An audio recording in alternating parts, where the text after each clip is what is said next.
Yo, yo, yo, yo, yo, yo, yo, yo, yo, what's the deal? What's the deal, my people? It's your boy Jason Gooner, and you don't know what time it is, people. It's the second episode of Reasoning Time. This is the episode, or this is the program, excuse me, where we discuss all things Jamaican football news related, at least the things that I deem to be what I would like to talk about today. So, as you see in the thumbnail and the title, it's episode 2 of Reasoning Time. We're going to talk about the U20 Girlz and their successful tournament, the Jewel of the Caribbean. They were able to become champions in that tournament. We're going to talk a little bit about that team, the players, the delegation, preparation, and all that stuff for the U20s. Also, we're going to talk about the under-17 boys, give an update on their progress currently. They, of course, have the qualifiers coming up next month in February for the U17 World Cup, and they have been in a long phase of preparation, starting, I think, as early as the beginning of 2024 towards the end of 2023, when they started to, scour the globe and try to find the best available talent to go ahead and comprise this under-17 team. So we're going to talk about that initiative and what's been going on with them. Also, they're currently playing in the Torneo del Sol in Mexico. So I just want to talk about and give an update on what they have been up to. Also, that's probably going to comprise the first half of the show. The second half of the show, we're going to talk about some recent comments made by Jerome Waite in his post-match press conference at a Tivoli game in the JPL. And also, I had vowed on this channel to not speak about Coach Hallgrimsson. I think the last time we had him on a thumbnail and spoke about him in a show, I vowed that it would be the last time that I'd ever talk about him. But, there was some news that came out. He did an article in his home country, Iceland, was asked about taking up the Icelandic job, and in his answer decided to speak on his time with Jamaica. So we're going to go ahead and look at those quotes and speak and have a discussion on that. I will be dropping the number to the show today on the screen at some point. I would love to have some feedback from those who watch the show today. And definitely, as soon as you get here, of course, like, share, and subscribe to the content. Of course, Jason Gooner TV is a program that you normally see late at night. I have a couple of days a week where I do have some time during the day. Had some time today, so I wanted to go ahead and have this Reasoning Time episode. Wanted to get started a bit early because I do want to watch the game today, the quarterfinals for the U17 Boyz, which is going to be 1:30 Jamaica time. I should be able to get the link to that before the show is over, so I will definitely drop it in the comment section before the show is done if I can. All right, people. So yeah, this is basically how the show is going to run today. I may have a guest later on in the show, but I'm not sure if the timing is going to work out for them to be here. So I don't want to really discuss too much on that until I get some confirmation. But people, go ahead and get comfortable, strap in. Definitely going to try to run the show about 2 hours.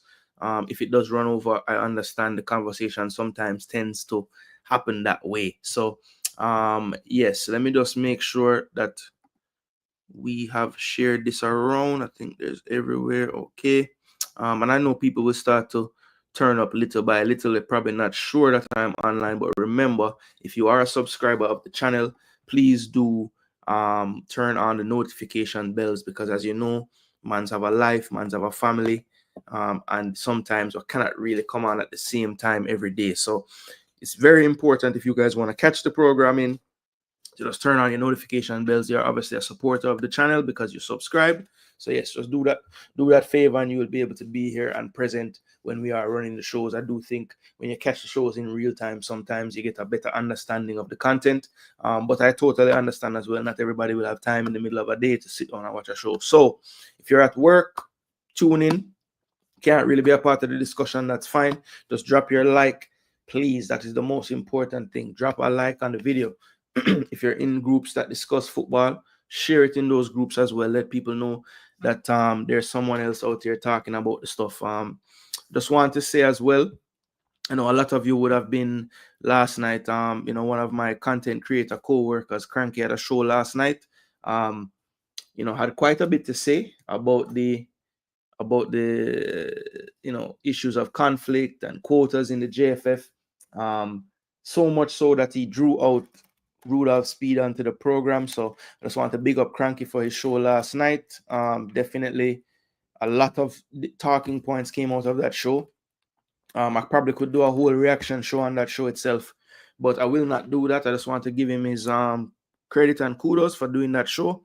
One thing I will say to Cranky though, after when I was watching it back this morning, because I was kind of busy with the family last night, I couldn't really watch everything, so I missed a lot of a chunk of what Mr. Speid had to say towards the end of the phone call, and also some of the phone calls that came in afterwards. I hadn't really had a chance to listen last night, so I listened to a lot of it this morning. And I will say, listening back, there were some times in the show, Cranky, where I thought Speid was trying to speak and get his point across. And I know as the host of the show, you want to control the show. But the only advice I'll give you on that, sir, is there were a few times last night I thought Speid was on his way to maybe saying things that would have helped us understand certain things. And it was a bit of a back and forth, and you cut him off a few times. So my advice to you can take it if you'd like. Just temper your reaction to the comment that the person that you have on is saying.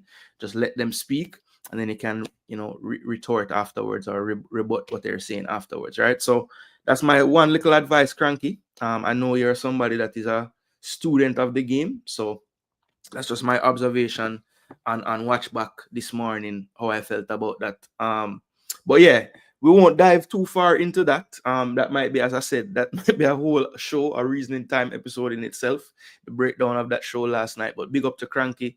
A lot of you guys tuned in, and hopefully you guys smashed up the like button as well. Glad to see him getting so much people in the building to watch his program. That is wonderful, wonderful, wonderful there. So yeah, let me bless up the people I'm checking in from early. Float Management, big up yourself.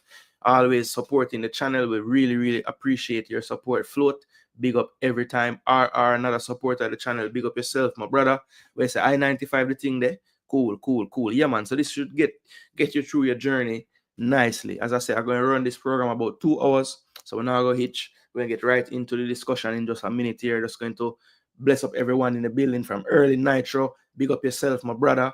Yeah, man, we outside. Yo, big up Jeremy Lee. Yeah, man, big up yourself, Jeremy Lee, every time.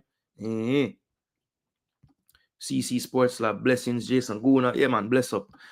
Jeremy Lee said, no, sir, Speid was trying to dilly-dally. Well, look, Jeremy, there were some times when I thought his answers were kind of skirting some of the issues, but then I think as the conversation evolved, you could tell he was getting it was becoming less of a war between the two, and Speid even mentioned some things that maybe he didn't even plan on mentioning that night. And I thought that when the temperature started to change a bit from the warring between the two, I thought he could have kind of let him speak a bit more, because he was bringing up some things that I didn't know. And anytime we can get more information, it's always good. So that's the only thing. I mean, I do agree, Jeremy Lee. There were some times when Cranky did the right thing to kind of rein him in if he was going off on a tangent in his answers. But there were other times when I thought he was answering, and Cranky just wanted to keep getting his point in the middle of his answer. So that's the only suggestion I will say. But overall, it was a very good program, I thought. Took his time, did his research, had his presentation and everything. Something that I always tell content creators that want to hear advice is, if you have issues with things, try to provide some kind of way to get to a solution, which is what I thought he did in his presentation. So I will always give respect to those who not only can point out a problem, but also try to point out a way to get away from the problem to the solution. So that is why I will say I have no issues, other than at times I thought he cut off the speaker a bit too soon, when maybe we could have got even more information out of the speaker. So that's the only thing I will say. Kamara Sutton, big up yourself. Blessings and manners and respect. I do have it on subscriber mode only today. So yeah, I feel like hopefully we can gain some subscribers today. I'm aiming for about 20 to 25 new subs on this one. So hopefully this can push me into another level of subscribers. I have been, and I must say, when I started this programming, it was heavily geared towards Jamaica. But I'm a fan of football overall, so I've been doing a lot of EPL content lately, and that's kind of been where my focus has been, just due to the timing that I have during the week. But definitely starting out 2025, I want to get right back into kind of giving you that Jamaican content from my perspective. Just another voice, somebody in the diaspora that loves Jamaica, loves the football, wants to see the football go forward. Yeah, and I think that, you know, sometimes just hearing a different voice, hearing it broke down a different way, maybe people can hear it, the powers that be. You know, as I say, I don't care to get any credit for these things or anything I say. I just like to have the discussion, have people involved in the discussion. I think that's where we can maybe get somewhere, get to some solutions, right? That was a very important show. I agree, Nitro. I think what it showed as well is, I think sometimes we as content creators, maybe we don't really think about, you know, how the people we're talking about might feel about what we're saying. And I thought it was very human, the side of Rudolph Speid we saw yesterday, because you could tell he was quite agitated, I'll say, with some of Cranky's programming recently. You know, mention, you know, he doesn't understand why his name is stuck on him and all these things. But I think, you know, Mr. Speid, and he probably understands this, you know, heavy is the head who wears the crown, right? So if you're going to have your hands in so many different facets of the JFF, typically when things go wrong, more than likely people are going to reach out to you. You even said it yourself, when coaches had problems with the team, when coaches have problems with the team, you know, they come to him first, right? When a lot of the things go wrong with technical areas, technical aspects of things, they go to him. So, you know, it's part and parcel of being one of the higher ups at any place you're at, any company. You know, I've been lucky to be in management in my life before, and obviously, you know, things that aren't necessarily in my direct, you know, purview, they might be blamed on me because I'm the head of the chain, right? So, and that's just a part of it. Now, I think in Speid's defense, what he was saying basically is, you know, he's the head of the technical committee, chairman of the technical committee. He's not the president, he's not GenSec. There's people there that are above him in rank. But again, you know, when you look at the inner workings of the JFF, when you see who is the person mainly speaking to the media about certain issues, it tends to be Rudolph Speid taking the lead. Now, whether that's him wanting to do that or the JFF just deem him to be the best person to do that, I'm not sure. But it must be said that he is quite a prevalent face in the JFF. So I think that you need to be wary of that, Mr. Speid, because you are someone who is purported as one of the faces or one of the main faces. And because of that, I think that's why you get some of the backlash, right? Float blessing up CC, big up yourself, CC, in the building. Yes, I did hear your phone call last night as well. Had quite a bit to say. And you did get cut off as well. And actually, that cranky cutting off is not just for Speid. I do think that even when I called the other day, I was trying to get a point in and he was trying to stop me. And it's, you know, I know Cranky is seasoned, as he likes to say, but I tend to believe he'll be able to keep his point and let the person on the line say their point and still be able to say what he has to say afterwards. So that's just my little advice to him that I've seen recently and actually dealt with myself too. Big up yourself, Mr. United, One Umbrella Sports himself. Yeah, man. Yes, we would blame Speid for the sky being blue. Well, some might, you know what I'm saying? And you know, I think as I said, I don't want to delve too deep into the whole conversation last night because I do think that it could actually have its own show. So I'm going to you know, listen to it again. I like to listen to things 2-3 times. It's a long program, so it will take a little time to do that research. But I do want to, the next time we do a reasoning time, I will actually reference that program last night because I do think there were some very, very important things that came up, and I would like to give my takes on them as well. I think the JFF is heading in the right direction. The football is getting better. Kemar Sutton, that is your thought. I tend to agree that the JFF is trying to head in the right direction. You know, I think it will take some time, as everybody knows. You know, any progress will take time, but I do think that they have put some measures in place lately that would lead me to believe that they are trying to improve. So I agree with what you're saying. Kemar says he loves what our youth teams are doing. Yes, that's why I wanted to give a little time to that today. We're going to talk about the U20 girls that played the Caribbean tournament in December. And we're also going to give an update on the under-17 boys currently playing in Mexico in the Torneo del Sol. So that's going to be the first part of the program. And then we'll get into some of the comments that we heard from actually both ends of the spectrum. We heard from a local coach giving his thoughts on the current state of the talent in Jamaica. And we also heard a previous national team coach give his thoughts on the current level of professionalism within the JFF. So just wanted to have the discussion in the second part of the show about that. The first part is going to be more about just talking about what we have seen from a couple of the youth teams and some of the differences in coverage and what one team was able to do compared to another.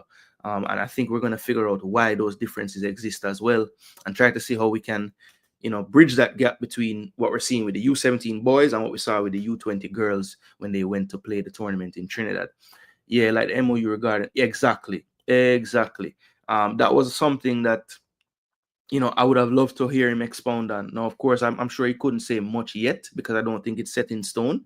But that's something that we have been crying for, Nitro. We need a strategic or something in place strategically to get the recruitment drive going. It shouldn't be as haphazard as it's been in the past, where people like, I've heard the Devon Porters of the world. I know some content creators that have some ties to people overseas, or just by them putting out content that would try to basically raise awareness about players all over the place. I think players have now started to reach out to content creators to try to get in touch with the right people, right? Yeah, CC, I did hear you getting cut off as well. CK, big up yourself. Thanks so much for the donation, my brother. Big up Jason at work. Can't stay. Shame about Arsenal. Yeah, it is what it is. Luckily this program has nothing to do with none of that. So we can enjoy myself. I don't have to worry about Arsenal right now, is it? But big up yourself, CK. You don't know we're going to do some FA Cup programming before the weekend comes. Definitely do a FA Cup prediction as well. So look out for that, CK. It will be more along the lines at the time that I know you'll be available. It will be in the night at some point. Probably do that show Friday night. So yeah, look out for that, people.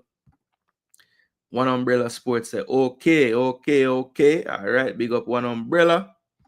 2 subscription me just get. Big up yourself, One Umbrella. Really appreciate the subscription. Speed is the brain. Yes. That's what it seems at this point, RR. And yeah, I think he made a valid point. He said, if we're going to be hiring coaches and for the national programs, who better to send to evaluate these coaches that we might hire than the one coach on the island, or not the one, but the coach on the island and in the Caribbean who got his A license first. So yeah, when he puts it like that, it's really hard to go against that, right? Determine, big up yourself. Yeah, man. Anytime, brother. You don't know. When I have the time and I've done the research, I will always forward and do some shows. That is something that I will definitely do. As I said, it got a little bit difficult for me towards the end of last year just because a lot of moving parts. I'm actually moving at the end of this month as well. So I've been doing a lot of preparation for that. So it's just been tough to kind of get the content out there. But I've been watching intently all the different programs going on in Jamaica, keeping up with the JPL as well. And so yeah, another thing I'd like to touch on before we get started in the U20 girls conversation, I just want to give a big up to a couple of platforms that I see doing yeoman's work in Jamaica. Definitely being able to have me stay in tune with everything going on in the JPL, especially. I have to shout out BAM Sports TV. If you haven't already, people, I definitely suggest you subscribe to all of his platforms, social media, Instagram, YouTube, everything. Very, very, on point as far as the movements, the going and comings of players in the JPL. The tagline, CT now gaining steam. So yeah, CT now, big up yourself, BAM Sports. Really, really appreciate the work that you've been doing. Definitely also highlighting games that are not getting the national coverage, being able to see full match highlights, that is very, very helpful. So BAM Sports, I want to say big up to you, and I want to shed some light on what you're doing. Also, JamPL fan, the same. Hasn't really delved so much into the transfer market as BAM, but also puts out very good preview and review shows each week, talking about all the games and everything. So I really, really appreciate the work you do as well. Another one, I don't know Knockins personally. I just see his content. I want to big him up as well. Always bringing some very good interviews. I think he asked some decent questions as well. And I think also in the post-match press conferences, I'm usually impressed with his questioning as well. So big up yourself, Knockins. I don't know you personally. I don't know you from Adam. Just been following your content, and I want to say respect as well. And of course, MG Sports, who has been doing it for a while now. One of the first that I saw doing basically more schoolboy youth grassroots stuff. Still doing yeoman's work as well in that regard. I saw yesterday showing a lot of the showcase games that they're having out there at Stets. So yeah, those four in particular, I just want to shout out. I think sometimes there's this huge divide, which sometimes is contrived, sometimes it's real, between like local content creators and diaspora content creators, very similar to the players as well.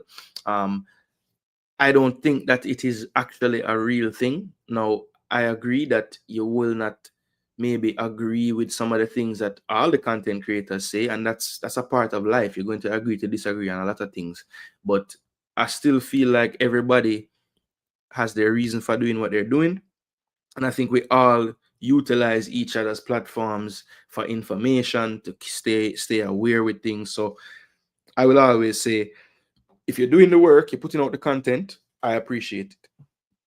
I might not always agree with your content, but I think it's all there for a reason, and it's all there, and we can learn something from everything. So that's the way I look at it. So I just wanted to big up those, in particular, those four. If I didn't mention anybody's name that's doing work over there, look, it's not by design. Those are just the ones that I have been utilizing a lot to keep up with the things I would like to keep up with. So big up to those people and continue doing the great work. It is not going unnoticed, and we greatly appreciate it. Zine, Triple E, bless up yourself, my brother. If you're moving, I have trucks available. Or respect determine. Actually, the moving part of it start already. I have a family friend of mine that have a moving business, and yeah, them are gonna really help out a lot. Obviously, I'm gonna still pay for the service, but it's gonna be a lot better for the pocket than it would be normally. So we really appreciate your network is your net worth, people. Don't forget that.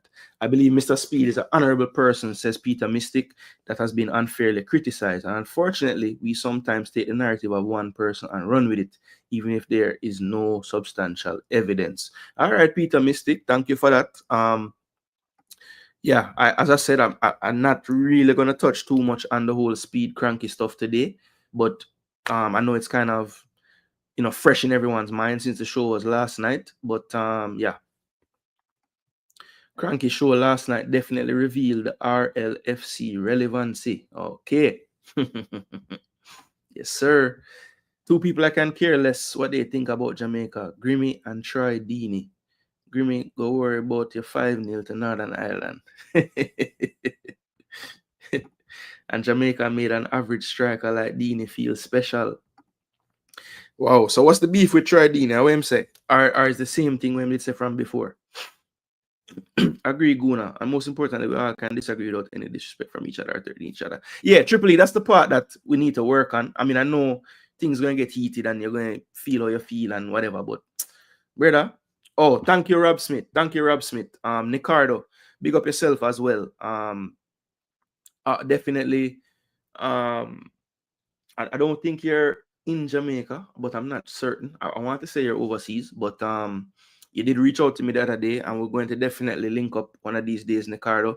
If you notice, I don't really have so many guests on my program, people. I think just starting out in the stage I'm at in YouTube, I want to be able to have a clear voice that is basically coming from me. And I think, collaborations and stuff, while great, I don't know if at this stage in the channel's development, it's really the best route to take. But you know, that's something that I will definitely be looking at. But Nicardo, big up yourself. You also do good work as well. It's a part of my morning routine to see your show. Typically you tend to speak on somebody in the Reggae Boys contingent that has done something over the weekend. So yes, we really do appreciate that stuff as well. I think more folks need to do stuff like that. Definitely highlighting the players.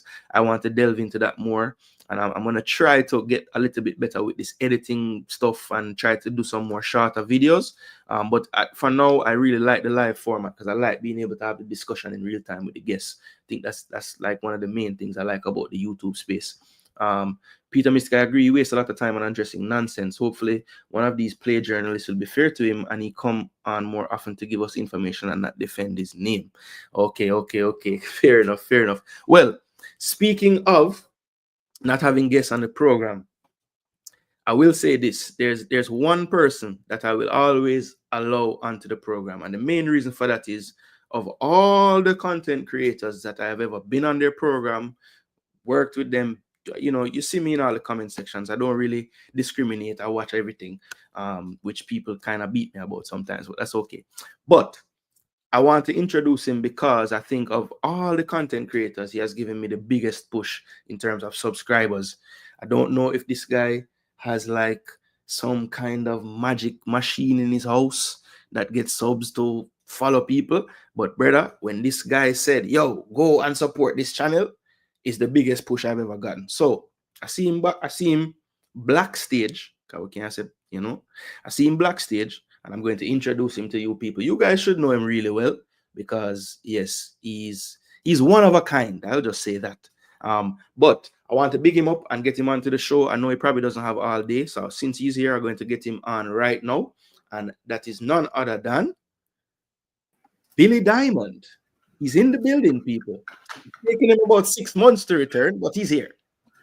Oh my God! How are you doing? How are you doing, Jason? I'm doing well. I just saw the message.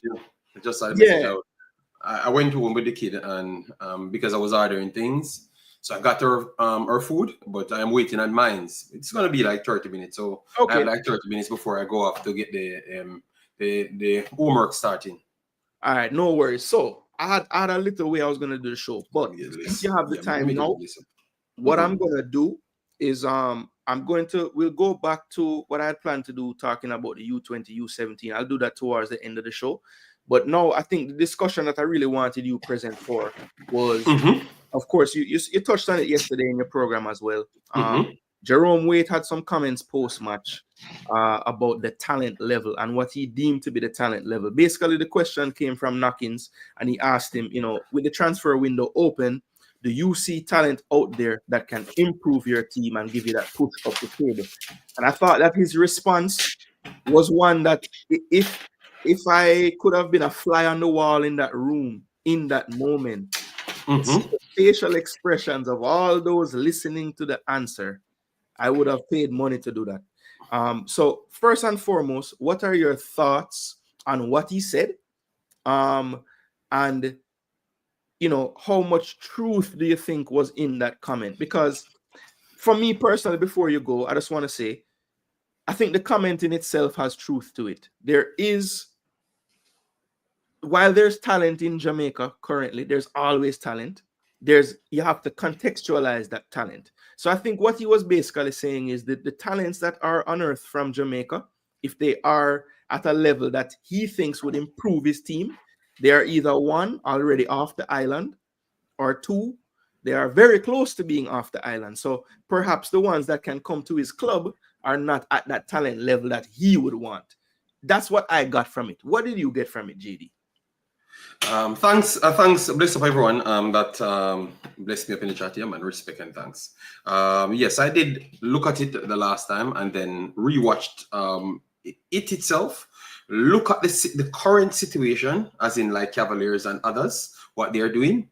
And I think his statement was very much clear as day.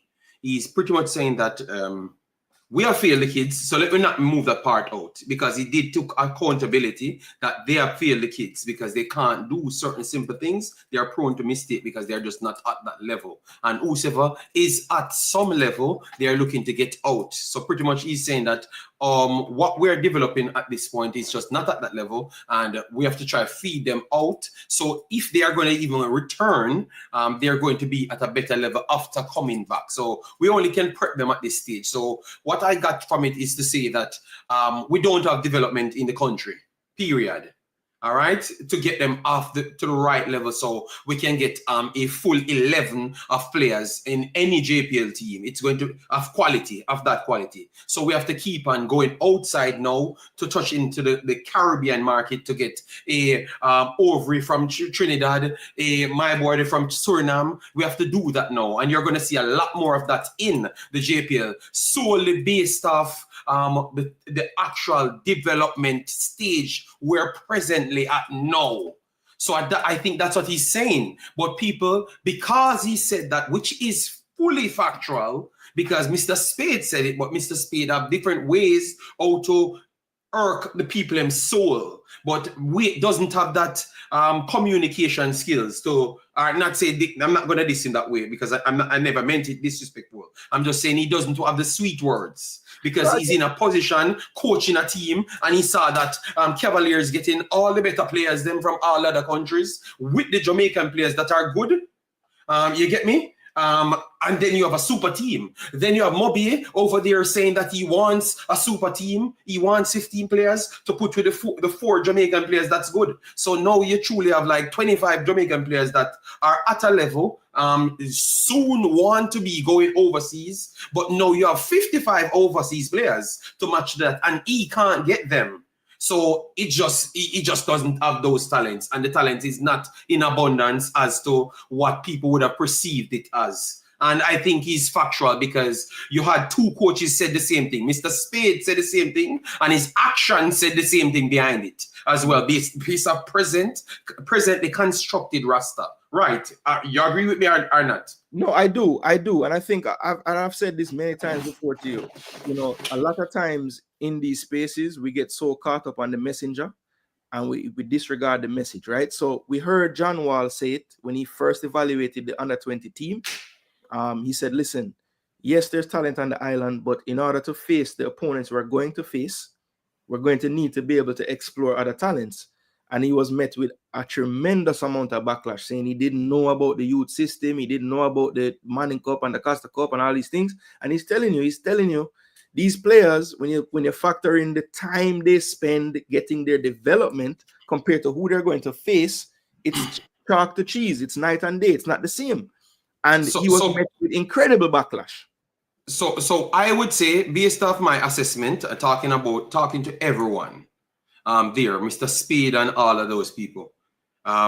I think that where Jamaica's development is at now, like a solid, which you can say that they're doing good enough, like at the level, I think they are good between 7 to 10 years old.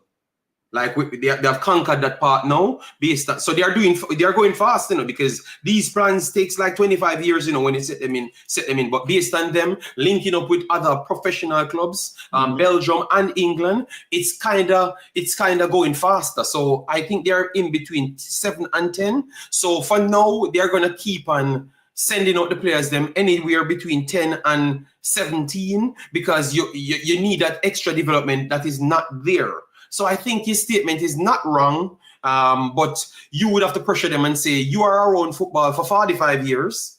So why? And you know that because you made this speech before. I have a clip of him 5 years ago when he got run out, based on Mr. Speid them, said that they're going to downgrade him and all sort of foolishness. And he talked about the quality of the players them again. So he made this same statement 5 years ago. So what happened between 5 years ago till now that you could make any improvements?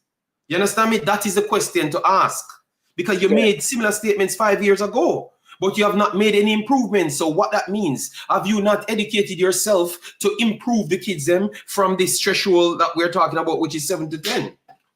And another thing too, you know, if he's coaching at the U20, the Manning Cup and senior, right? How can he then also develop the young kids? So it's to me, it's a situation where the coaches in Jamaica are spread a bit thin, and we need to be able to have more coaches that are trying to attain the highest level, because that is the only way it's going to trickle down to those ages you're talking about. When they pass 10 and they get to the 11 to 15, which is really that form. The main part of football, yes. Exactly. Yes. Do we have the level of developers there even get them going? You know what I'm saying?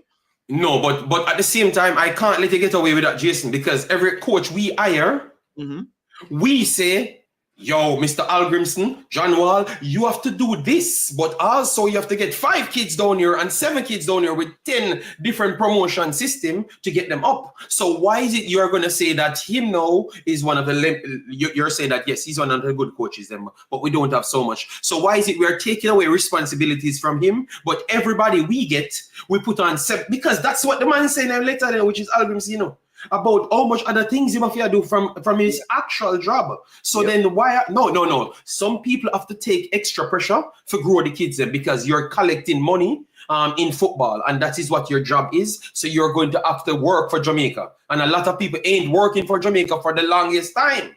They're just working for their paycheck. So you have to work for Jamaica, because the other man them you bring in, they have to work for Jamaica, Jason. So the fact is, you have to do your job and extra. And I think everybody in the chat would agree with that. You have to do more.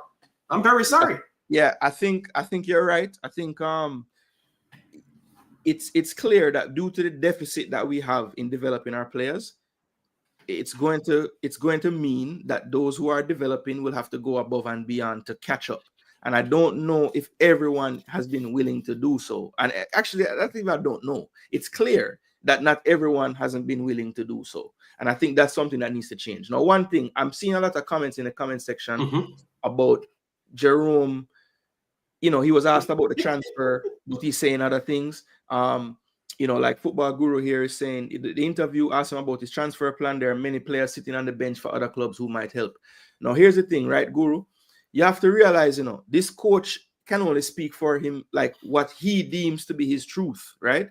If he feels that these players on the other benches won't help his team to get better, and you disagree with that, you can't say that he's foolish for answering that way. That's how he feels. And I think sometimes as the collective, as Jamaican fans and those who want to see the football grow, we have this mentality where if you're not speaking the way I would speak, you're either dunce, bad mind, foolish, or whatever the case is. This man has been in football for eons. When I was won everything. This man was coaching the best Manning Cup team in the country. Won everything, Jason, and don't left out. When we needed help, just a while ago when John Wall, before John Wall left, the reason why John Wall left was based off him, because they said that he did better with less against Mexico. Then remember, he's the man.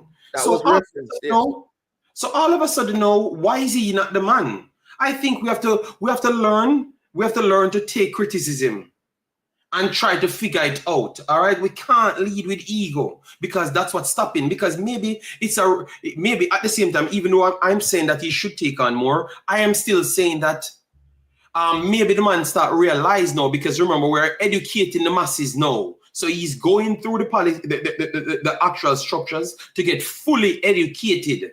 No, so he's seeing the problems them way more. Why we couldn't look from that side, Jason, to say that because more education is available, they are seeing more things and they're just saying it as it is. Why we couldn't look from that? Why we always try to omit the education part? Well, I feel like if you look at the coaches who have gone headfirst into the coaching programs that they've started, right? They are becoming more outspoken by the day. You can really look at the coaches who have said anything that could be deemed as a negative, and you look at that and you look at what level of coaching have they reached.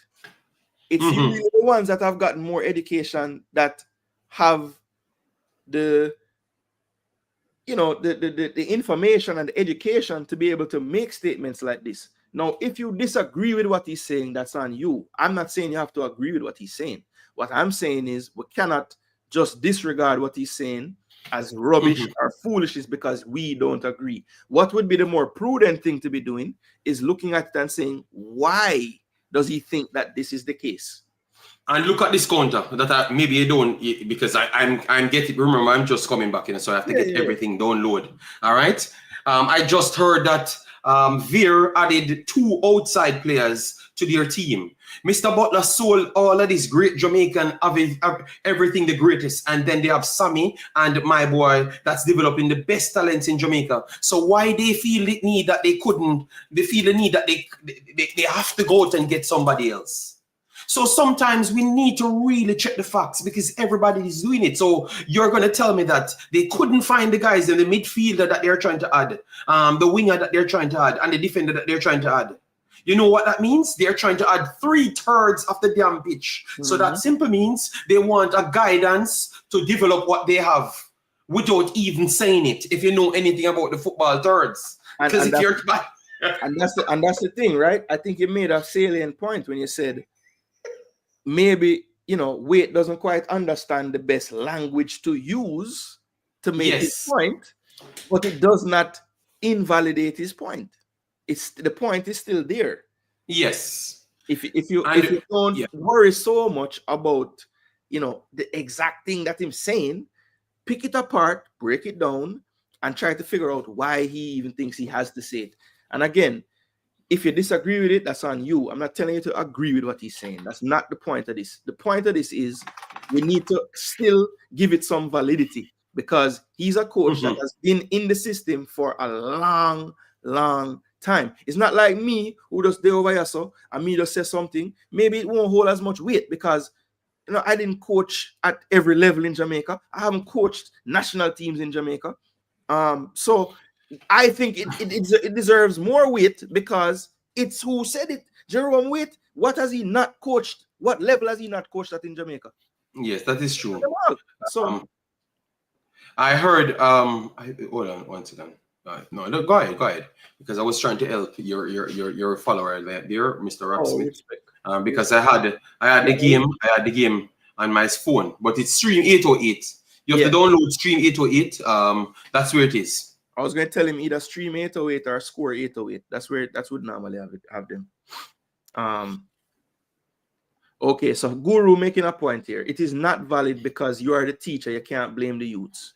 We did touch that point. We did touch that point between the 5 years when he made the first statement. But so I guess he's not listening because I gave him a point when he made that statement before. So in knowing 5 years ago that he needs these improvements, then you went back into Manning Cup, U20s. So you went at those levels. You're telling me that you never grow any kid in that time that could have helped you out now, because obviously in Jamaica, you know that affinity plays a big part. You understand me? So if you grew them through the Manning Cup, you can get them through. That's what Mr. Butler does. You understand me? That's what some of them does. So if you grew them through that time, so I can agree with the football guru on the part of saying that he should have built a flock of players through his overall development, because he does have it. I can tell you, I heard people that work with him and they said he's a damn good instructor. Maybe you're not going to say that he's going to put things to the best way, but remember, we don't speak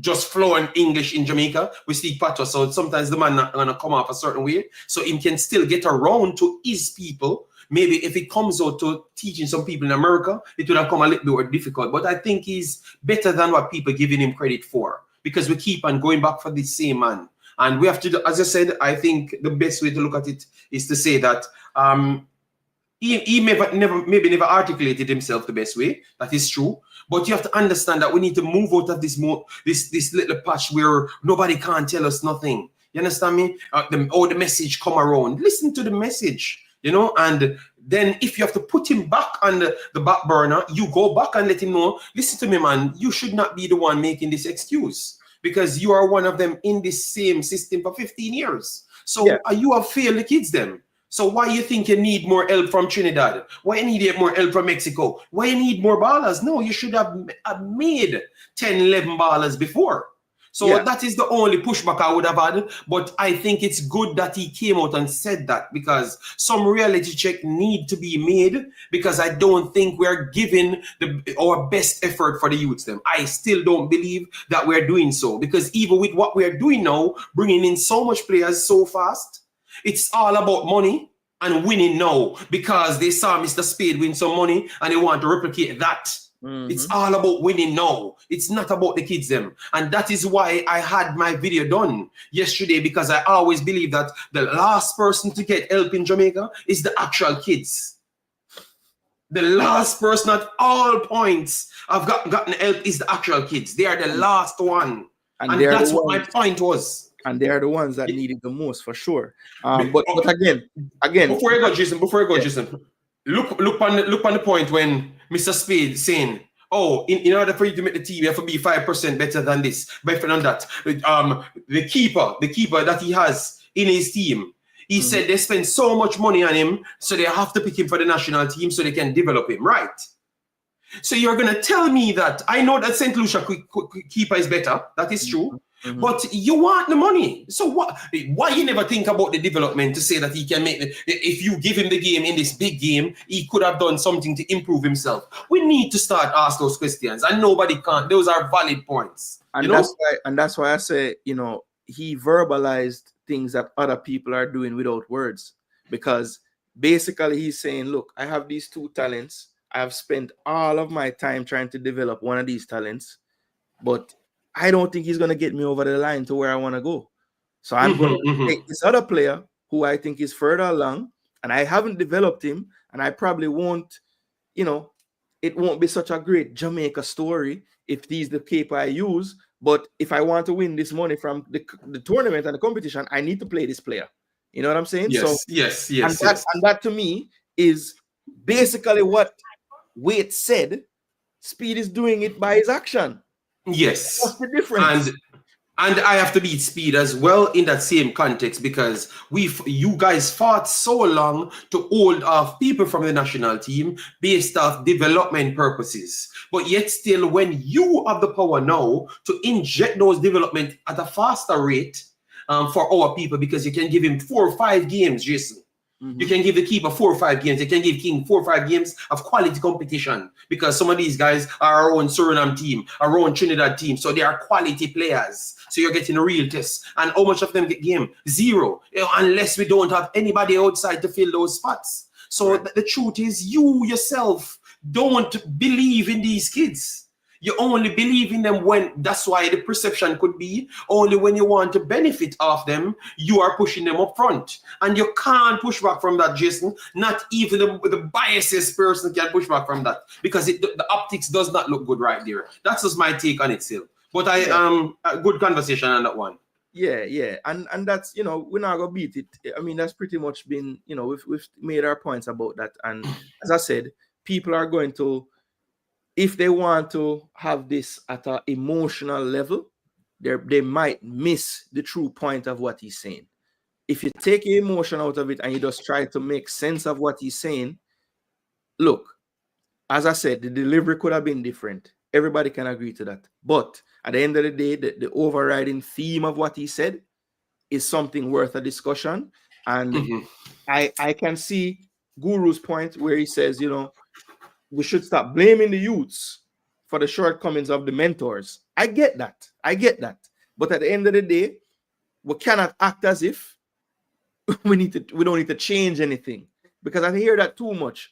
If we just give them a chance, they will make it. That is just not the truth. That's just not the truth. You have to get them to a certain level so that when they get the chance, they can take that chance with both arms. And I don't think we do that often enough with our players. Too many times they go, and you hear them themselves say to us, we were not ready for what we got into. We just weren't. Whether it's physically, mentally, tactically, technically, whatever it is. It's different aspects for different players, but somewhere along the line, they fall short of what they need to be doing. And so we need to be more honest with ourselves and know that we have to make some changes in how we develop these players. Clearly, the way we're doing it, we're going to have some anomalies like everything else in life, but we cannot act as if anomalies are the norm. All right? Yeah, I would agree with that last speech about the anomalies. Because I think that's what we do. We did a lot of times. We use the anomalies to glorify our whole country as a whole, which that is not the case, because what we're doing, we're avoiding the part of hard work and disrespecting the anomalies. So Usain Bolt, no, you're not going to find Usain Bolt every single day. You understand me? So you have to give him his credit and know that Usain Bolt never win nothing until he started to work hard. Just like Gardner, he used two example, Walter Boyd, you could say that he has all the skills because that's what everyone told me. Why he never reached anywhere? Because I heard all the stories. But why Gardner reached somewhere? So you have to listen to those people, see where he can improve. We heard about Maggie. Maggie told me that when he went to Belgium, everyone told him that he was great. He can control, he can pass. So why he couldn't just be successful? He went to USL. He was not successful either. Because we have watched the couple seasons, wanted the best for him because we wanted him to reach the MLS. But we can say that he was not the best spell he had is a spell when him and them part ways. I was pretty much confused. That's the best spell he had, you know, which is the final part now, you know. But yet still, they still move on from him based on they could have replaced what he brings. Yeah. So and then you hear Mr. Butler complaining that he doesn't use this. He's not good enough on the off turn with his vision. Well, try educate these kids. If you can clearly find what the problem is with the player, because remember these are public, you know, guys. You can check it, you know, because they do criticize the players. They just don't sound like me. You understand me? But they are doing it, and it's there. So if what these guys need to do in Jamaica is starting to improve the players, them call them one side, show them what they are not good at, and try to improve that reaction timing and what they're not good at, because you need to use those things as well, because you don't just need to figure it out. You need to figure it out and put it on the same timing as the leagues that you're trying to look for, because you only can learn the skill, but you can't pull it off because you don't have the time. You understand me? And these are the things that they need to work on. And at least I'm still going to give Mr. Butler and those guys credit, because at least they're acknowledging what some of them shot on. Before, right, Mr. Butler only talked on, oh, yo, these guys are the greatest, this and that. Now he's making more salient points to say that, bro, this is what you're slow on, and that's why you can't get into the phase that you're strong in. You know, so I see positives there, but I think it's clouded with way more negatives, you know? Well, look, I think one of the things that we have to have a better balance, I think, developing players with is, you know, if you look at the academy structure in Jamaica, right? To my knowledge, these academies typically, when they play matches, they'll go somewhere and try to play against people from other places, right? I've seen Ballers do it. I've seen KFA do it. Phoenix does it. You know, the ones that we kind of hear about, we know that they do have overseas stuff that they do. And I think that the players that get the chance to do those things, it's a little bit more weighted towards development than winning things. And I think they are better for it in the end. So someone in the comment section, Travis, mentioned JC mashed up Maggie because they wanted to win. And Colin knew he doesn't necessarily need to do work. I just want to get him the ball and we can win. We need to have a better balance with these youth players in Jamaica, between just wanting them to win things and actually wanting them to be developed. I think if we can find a better balance with that, we'll create more well-rounded players. Because I think what happens, you know, a lot of our most talented players, because they are deemed the most talented, they develop these habits. And it's not really because of them, you know. It's not that they are just bad habit people, but because we are so driven by getting the trophy and getting the win, we perhaps take some shortcuts in developing the players. I think that's one of the main reasons why sometimes when you look at like a winning Manning Cup team, the players that go the furthest are the ones that people didn't know about then. Okay. Have you noticed that? Some of the most successful you have a solid point here. Some of the most successful players in the last 5 to 10 years weren't on the All-Manning. They weren't on teams. What are you saying?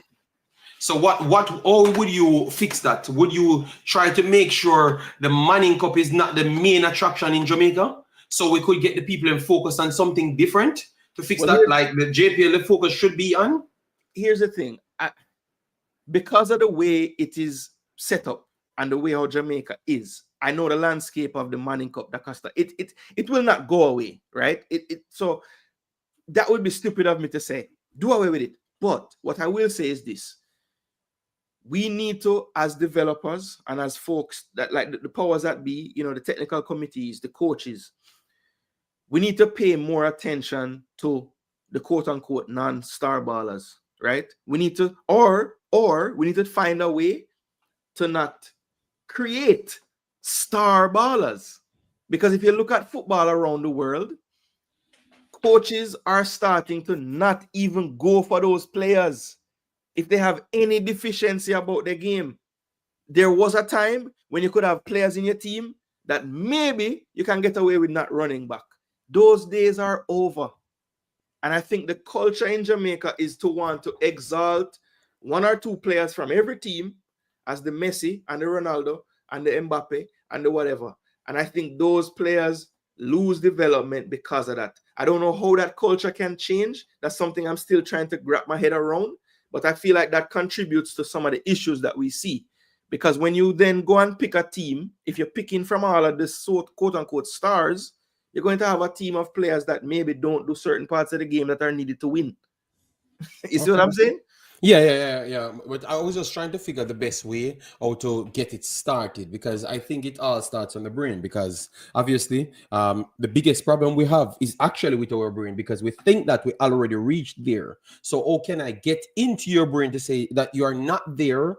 This is how we have to start. So what you have just said, how can we get that into their brain? Because some of these guys, when you talk to them, for instance, you heard Whisper spoke before. Whisper, his overall skill, his overall game was based on his actual arrogance, I would say. One second, because I'm gonna go for the thing. All right. Yeah, man. JD will return in a minute. But yeah, look, I feel like we need to get away from the star mentality. I think it's something that hurts us. And I think also what it ends up doing is it perhaps makes us miss players who really have the potential to develop even further because they weren't quote unquote deemed one of the stars. As I said, you know, if you look at the history of the last 10 years or so, a lot of the players that make it overseas, they weren't necessarily the main attractions when they were going through school. And I think there's something to be said about that. You know, maybe there's a level of humility in those players that isn't present in some of the others. And I think that's something that we need to work on as a society, trying not to give people too much too early. I think it's the nature of the beast when it comes to reporting on football in Jamaica. We have to, there has to be a Messi in every team. There has to be a this in every team. And, you know, we should get away from that. We should speak more in terms of the structure. You know, how was this team as a unit? Were they good attacking? Were they good defensive? Instead of saying this one player was the star attraction. I feel like we need to culturally have a shift away. And this is, sorry about that, because I was explaining the Whisper situation, and I never wanted people to take it the wrong way. So what I was saying, you had a game when you had KC versus CC. We were doing that game live. You're very much correct, because remember, they rounded their team to only have Whisper as the outlet.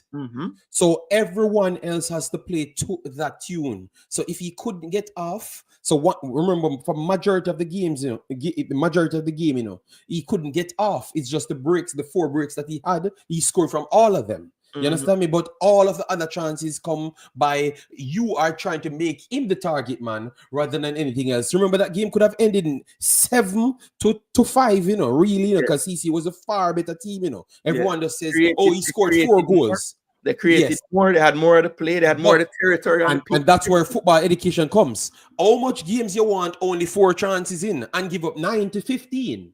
That can't be sustainable. You understand me? So that's where the football intelligence and education comes from. You have to teach you guys them to win. But we have to say that people actually doing it in Jamaica, we're just not targeting it. Because remember Kingston football, remember that guy went on Sportsmax, you know. Guys, I have these things documented in my head, you know. Because remember, I went to see these people, you know, that kid, you know. And when I heard him said, no, we are not close to nobody. I can't believe the young kid said that. It was and I'm saying Was it Nashardo Gibbs? I want to say Someone in the chat will tell us, and you see that the people in that should be nurturing the kid, trying to change the guy's word. And him say, yes, Maggie is right. Liam Beale is right. We're not close to these guys because certain things that we are doing, certain runs that we are trying to make at certain point, we can't do it because we're trying to use big, fast, and strong when really and truly we need to have technical ability in 20 minutes phases of the game based on the fact because we can't overstretch our muscles, we can't exert certain energy, so we can't stay up with them. So you have a 20 minutes dominance of them at all times because we played one way, and that is the lack of the natural education that what is required to get the job done. So when I heard the kid put it in, he never said it in that word that I am saying it in. But that's what he meant by what he's saying, at least what I took from it. I'm saying, so these guys can learn it. It is just the surrounding is the problem. Because see the man go to Netherlands, and within 2 weeks, this man know what is his problem. So that means it is surrounded, Jason. It is the surrounding. So we just need to make the surrounding better. Absolutely. And this is a good point here Rob is making. He said we need to take the focus off the players so much and put it on the coaches. JFF need to invest into young coaches like the under 15 coach. He's talking about Peart. He shows signs, invest money into him. The reason why I wanted to highlight this comment, right, is because I remember when I was, watching the Costa Cup season and everything, because Glenmuir fell short at the end. People were trying to tell me, Peart a good coach, but he never win the cup, and I'm saying, so I watched Garvey Maceo play. Kudos to them. They won the competition. Great job, right? But Garvey Maceo, it was clear in me watching the few times I watched them, because I watched basically from the knockout. I watched it as well. Right? The final games I watched, so I'm not going to say Garvey Maceo didn't really have a style. They had a style, Jason. Just kick the ball wide and run. That's exactly what the same man does. That's his style. Right. So, and I was saying to myself, okay, they got the job done. They won the trophy. Great. Excellent. Right. But for me, the team that they beat in the final, McGrath and Glenmuir, played better football to me. Yes. And created more chances as well and sustain attacks for a longer period. So pretty much what you're saying is we're omitting actual football for just results. Yes, and I think that is a part of maybe why when we are saying these players aren't getting developed, I don't even know if we're looking at the right things. You were Travis. Oh my God, Travis. That means you are the problem for Jamaican kids. If you're going, because Travis, I promise you, if you go to Belgium, if you go to Netherlands, and if you go to England, nobody here at U7 from 17 downwards talking about winning. I'm very sorry, Jason. I think you need to tell them, because I think it's the same in America. It's not about winning. It's to fulfill the overall listing that you have, to fulfill the setup that you have. Because once you can have that setup unlocked, more likely you're going to win. And you're going to upgrade the players. So Travis, 17-year-old, 16-year-old, and 15-year-old, you can't talk about them should be winning. You need to see production from them in certain areas to say that they have developed this. So let me work on that at 16 and at 17. Because in track and field, I have to always use track and field because that's what we use to brag, which is fully deserved to brag from. But they use it at education because I heard a U15, a young U15 girl said that she worked on this season and she's going to go into this phase the next season.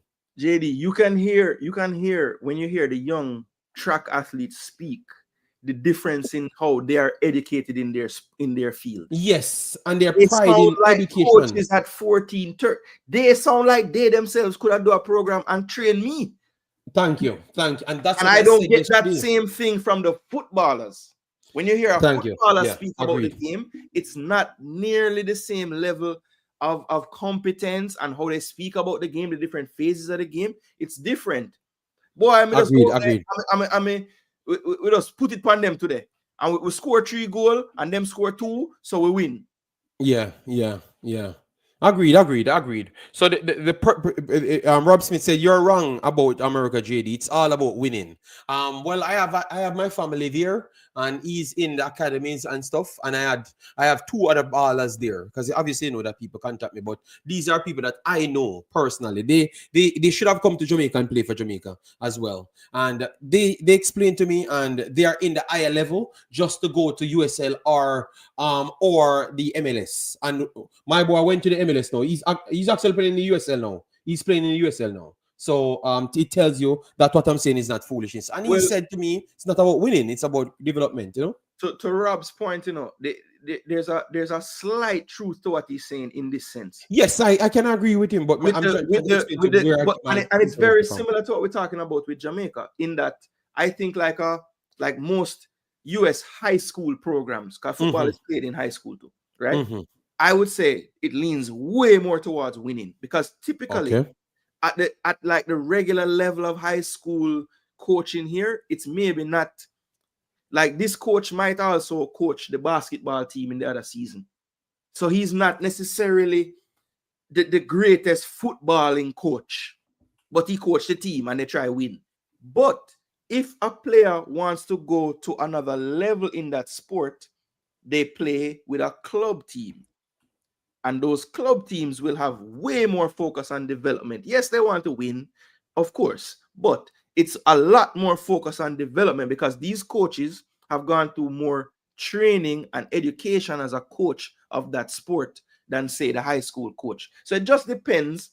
So I get what he's saying, but I think there's another side of it where it's not all about the winning. So it just depends on what level you're trying to be at. If you're trying to be a professional footballer that's going to play for your life, I'm pretty sure at some point, if you live in America, you would have played in an academy. And those academies are much more about developing the talent to be a holistic footballer than, say, just a high school would be. So I just wanted to make that distinction. Okay. No, but what I'm saying, I just took from what people gave me that's already in certain field, because you remember you have a lot of different parts in America, you know. True. So you just talked about the high school. I was talking about the academies. That's MLS2 pretty much. MLS2 going to MLS itself. So I never had that experience. But I got where you guys coming from. But I'm just saying that the surrounding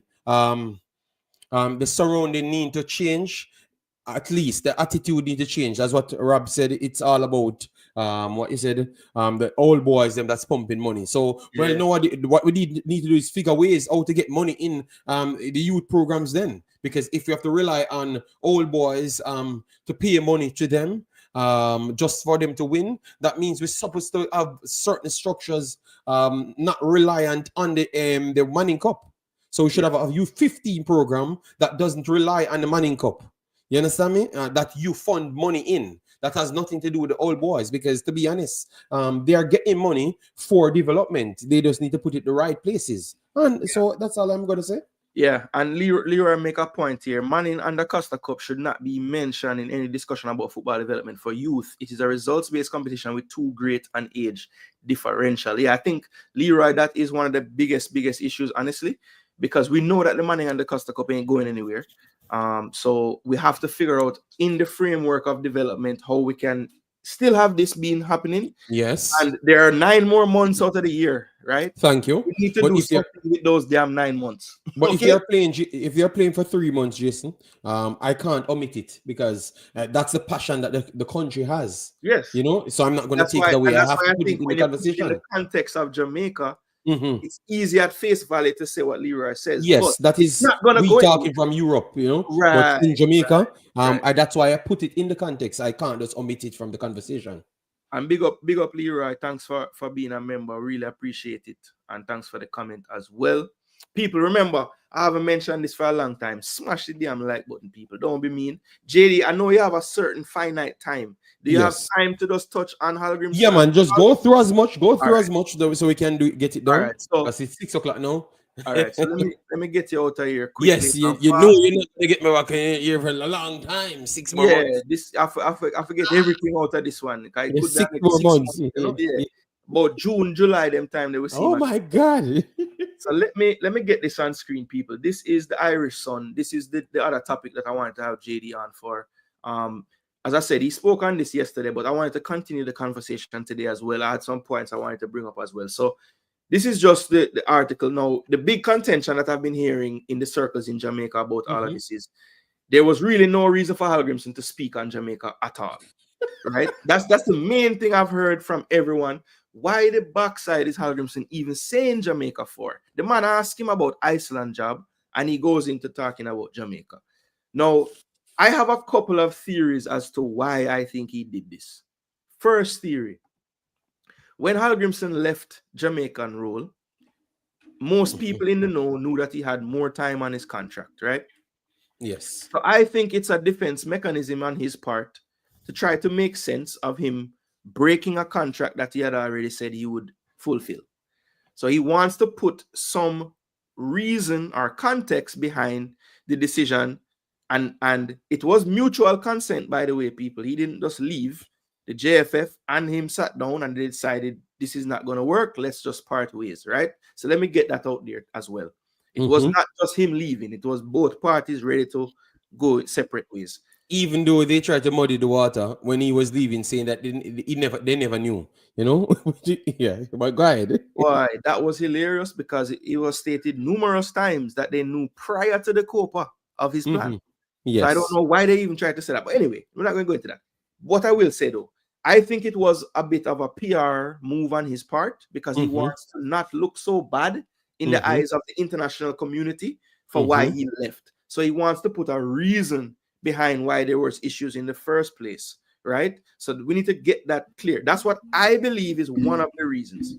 Another reason that I think is in his current job at Ireland, he had a lot of pushback from the Irish communities wondering, why are we going for this coach?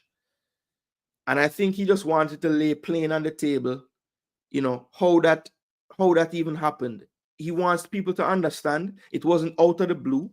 It was something that they reached out to him. He wanted to make clear again to the public that he did not take the job before time.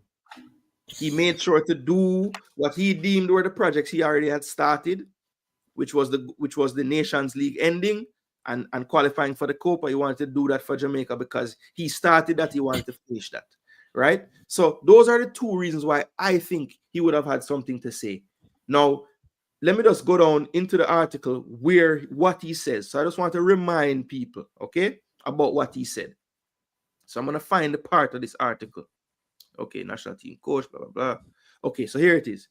While I was the Jamaica national team coach, I was regularly contacted and asked if I was ready to take on other teams. My answer was always the same. I was fully focused on Jamaica, and I always intended to finish the final competitions that the team had entered in the Nations League and the Copa America before I would think about moving. I honestly don't remember exactly when the Irish first contacted me, but they were very interested. Now, we know from the Irish FA when that was, so we don't need to speculate that. We know when, right? My requirement was always to complete these biggest projects with Jamaica before I went looking around. I feel good in this job in Ireland. It is a professional environment and the setting is top notch. That's the biggest reason why I took on this job. So there's job number one. He didn't mention Jamaica there, but basically he's saying where I came from wasn't so professional, and that's one of the main reasons I took it, right? Then says, it was very good for me to come into this environment, an environment where I can learn from everyone around me. At Jamaica, I was more in a teaching role. So these are certain changes.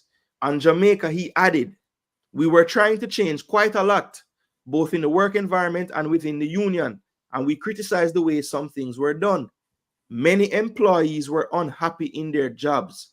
I was very clear to the staff around the team that if they were not happy, they always had the choice to quit and find another environment to work in. I then realized that there were certain things that I could not change, or that it would take a very long time to change them. Then I was actually faced with the same choice as the staff who were not happy. I didn't see myself being able to continue for another 2 years in this working environment. And then he goes on to speak about his current situation. But that to me was the main crux of what he had to say about Jamaica.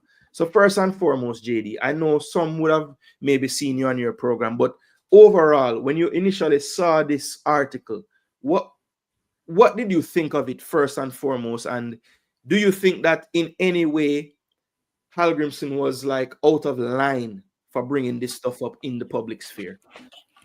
All right. So as what I've said before, I thought that because obviously once you finish the job, especially in Jamaica, when we saw him here, we realized that he was in tune. So clearly you have a reputation to protect. And I thought when he left, you had a lot of things around him that wasn't really clear. And the JFF kind of made it look like he did them something bad while not telling them early and all of those stuff. So every time he's speaking, he always tried to dig back at Jamaica. You understand me? Because he never got the chance to really speak clearly on it. So he still had something bottled up. And I want to say that that's what he did. He just used this opportunity to put it out to let people know that, first thing, let me clear something. Ireland thought that he was ill prepared coming in, right? So based on why I was in that state was solely based off me taking what I'm taking for Jamaica serious, and I already gave them that time when I'm going to leave. So that's the reason why I wasn't prepared for you guys. So he used it to clear up his problems that he had for Ireland, and also cleared up his reputation as well. So I thought that it was needed. It was needed. Okay, so Yes. you're saying based off what we have collected over a period of time, I Mhm. thought that it was needed because everything that he talked on, I clearly think that it was needed.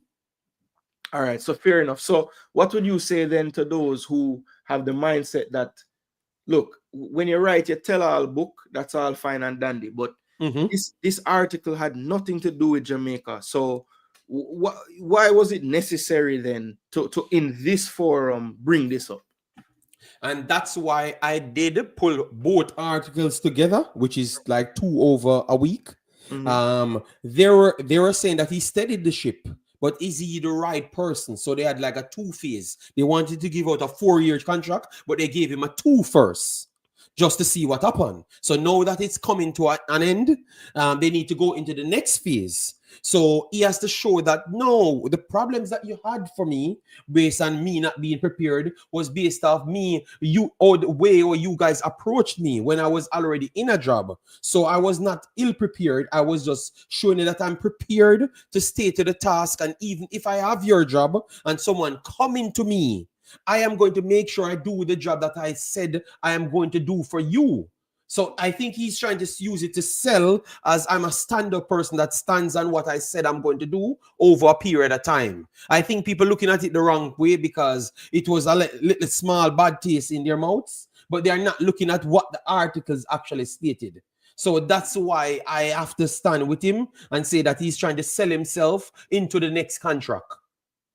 And he had to show up the situations, because now he cleared up the part that he's not prepared, right? Because you can't say he's not prepared. You're gonna say, okay, he was committed to Jamaica and we wrongfully contacted him when he's under contract, and he tried to stay there. He never focused on Ireland at all because I am coaching Jamaica. So let me give Jamaica their full support, because it's the truth. They're paying me.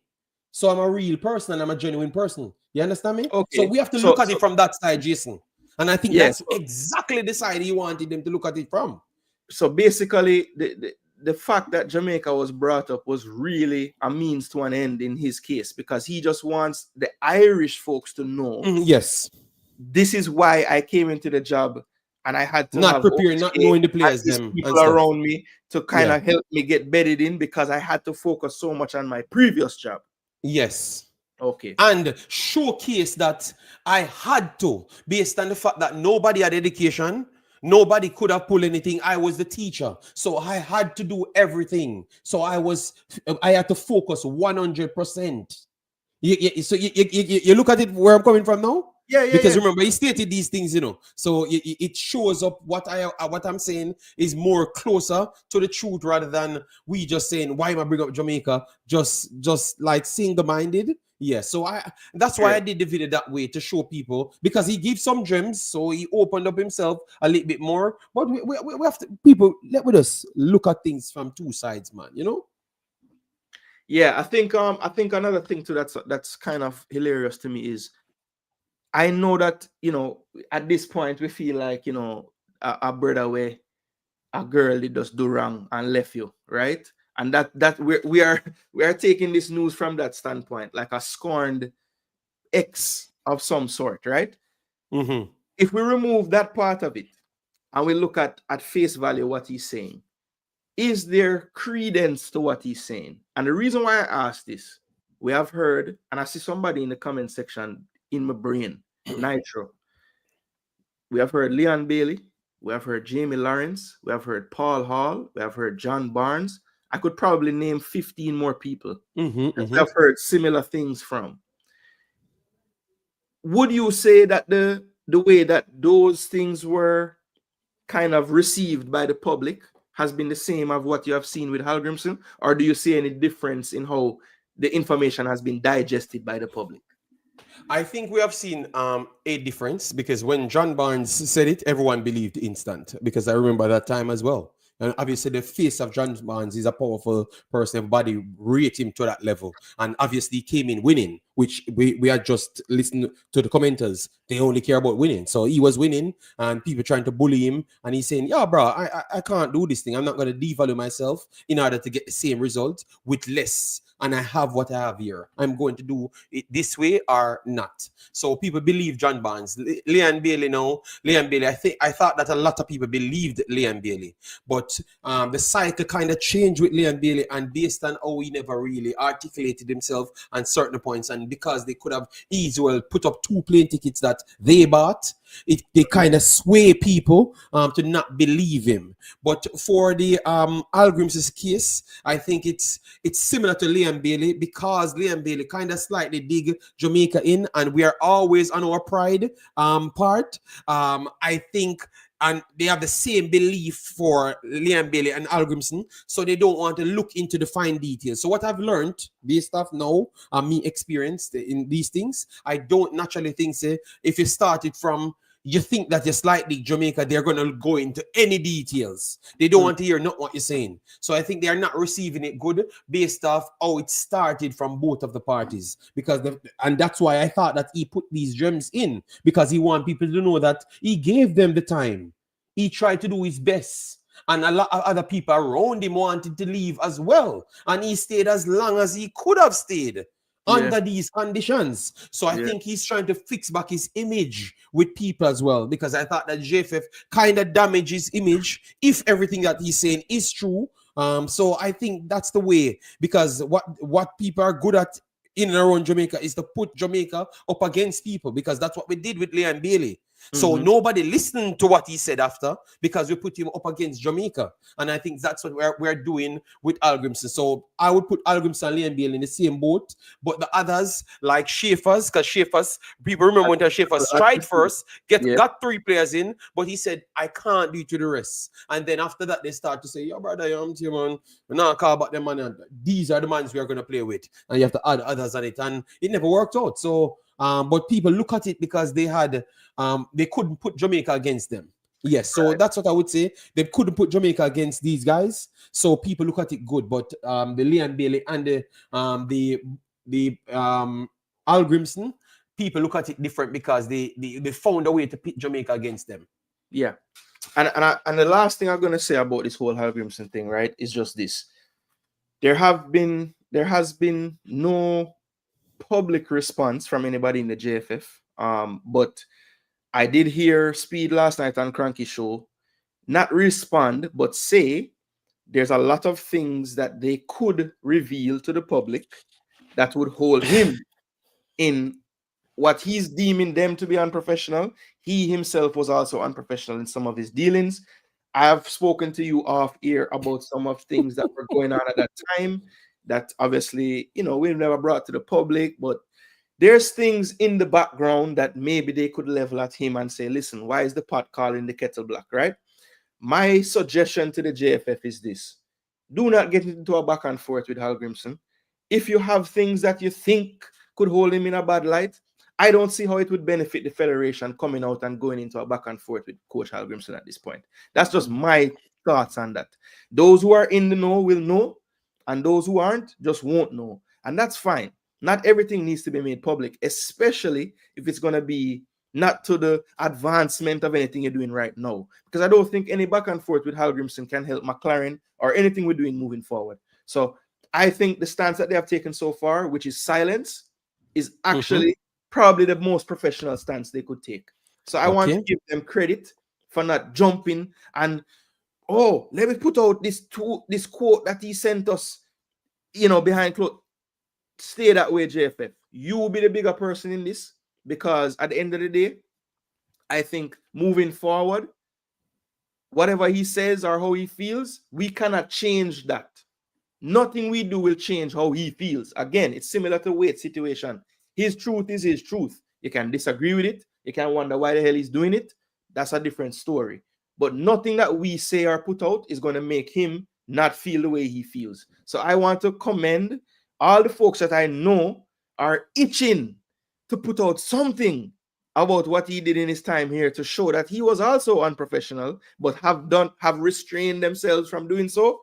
Please keep that up, because I don't think it's going to be beneficial to anybody with a back and forth with the guy. That's just my thoughts on that. You might disagree. Well, just based on what I heard from Mr. Speid yesterday, even though he said he's not going, because Mr. Speid is very good at this. I'm not going to say anything, but he went on to say a few things. Well, you understand me? Yeah. So I can't say they're not going to respond.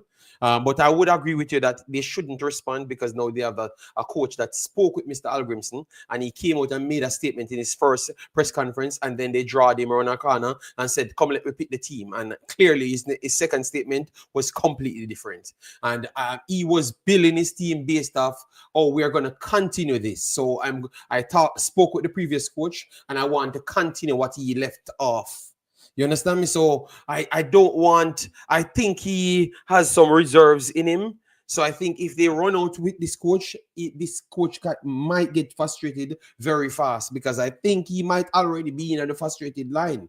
You understand me? Because I think he's under the similar pressure as all the last 4 coaches. You get me? So I think we have to tread the line. I agree with you. We have to tread the line very, very carefully. Don't respond. Aside from what Mr. Speid did last night, don't do anymore, because it might reach to the current coach, and it only can go bad from here. Rob Smith said, I'm living in dreamland. The only action them man they know is petty action. What man think he can diss us? Yeah, that is true, Rob Smith. We have that stance with a lot of things. I'm just saying, perhaps we should try a different approach with this particular thing. That's all. Yeah, I know it goes against everything that say you're Jamaican, you can't chat to me. Right. I get it. But I just don't see the benefit. Let for once, let's just try to be the bigger thing in this situation, right? This man has showed his hand already, made quotes when it can be argued were unnecessary. He would deem them necessary for his image and everything. But others might think it was unnecessary. I tend to be one of those people. I think he could have made his points without necessarily singling out certain things. But okay. He chose to do what he did, and that's fine. That's whatever. I don't really care at this point. But you don't look at the side from where I was saying, maybe to solidify his point, he had to bring up those factual things. No, I get that, But my thing is, you can do those things with the federation themselves. There's no need for you to go to the Irish Sun and say that. Okay. Yeah, but remember the people out there saying that he didn't know the players them and all that stuff. So you don't think he has to put it out so the people can know as well? Because it's your current job. Well, that's true. But what I'll say to the Irish people is, if you hire a coach and previous to him being hired, he had a job before, how you expect the man to know all the damn players?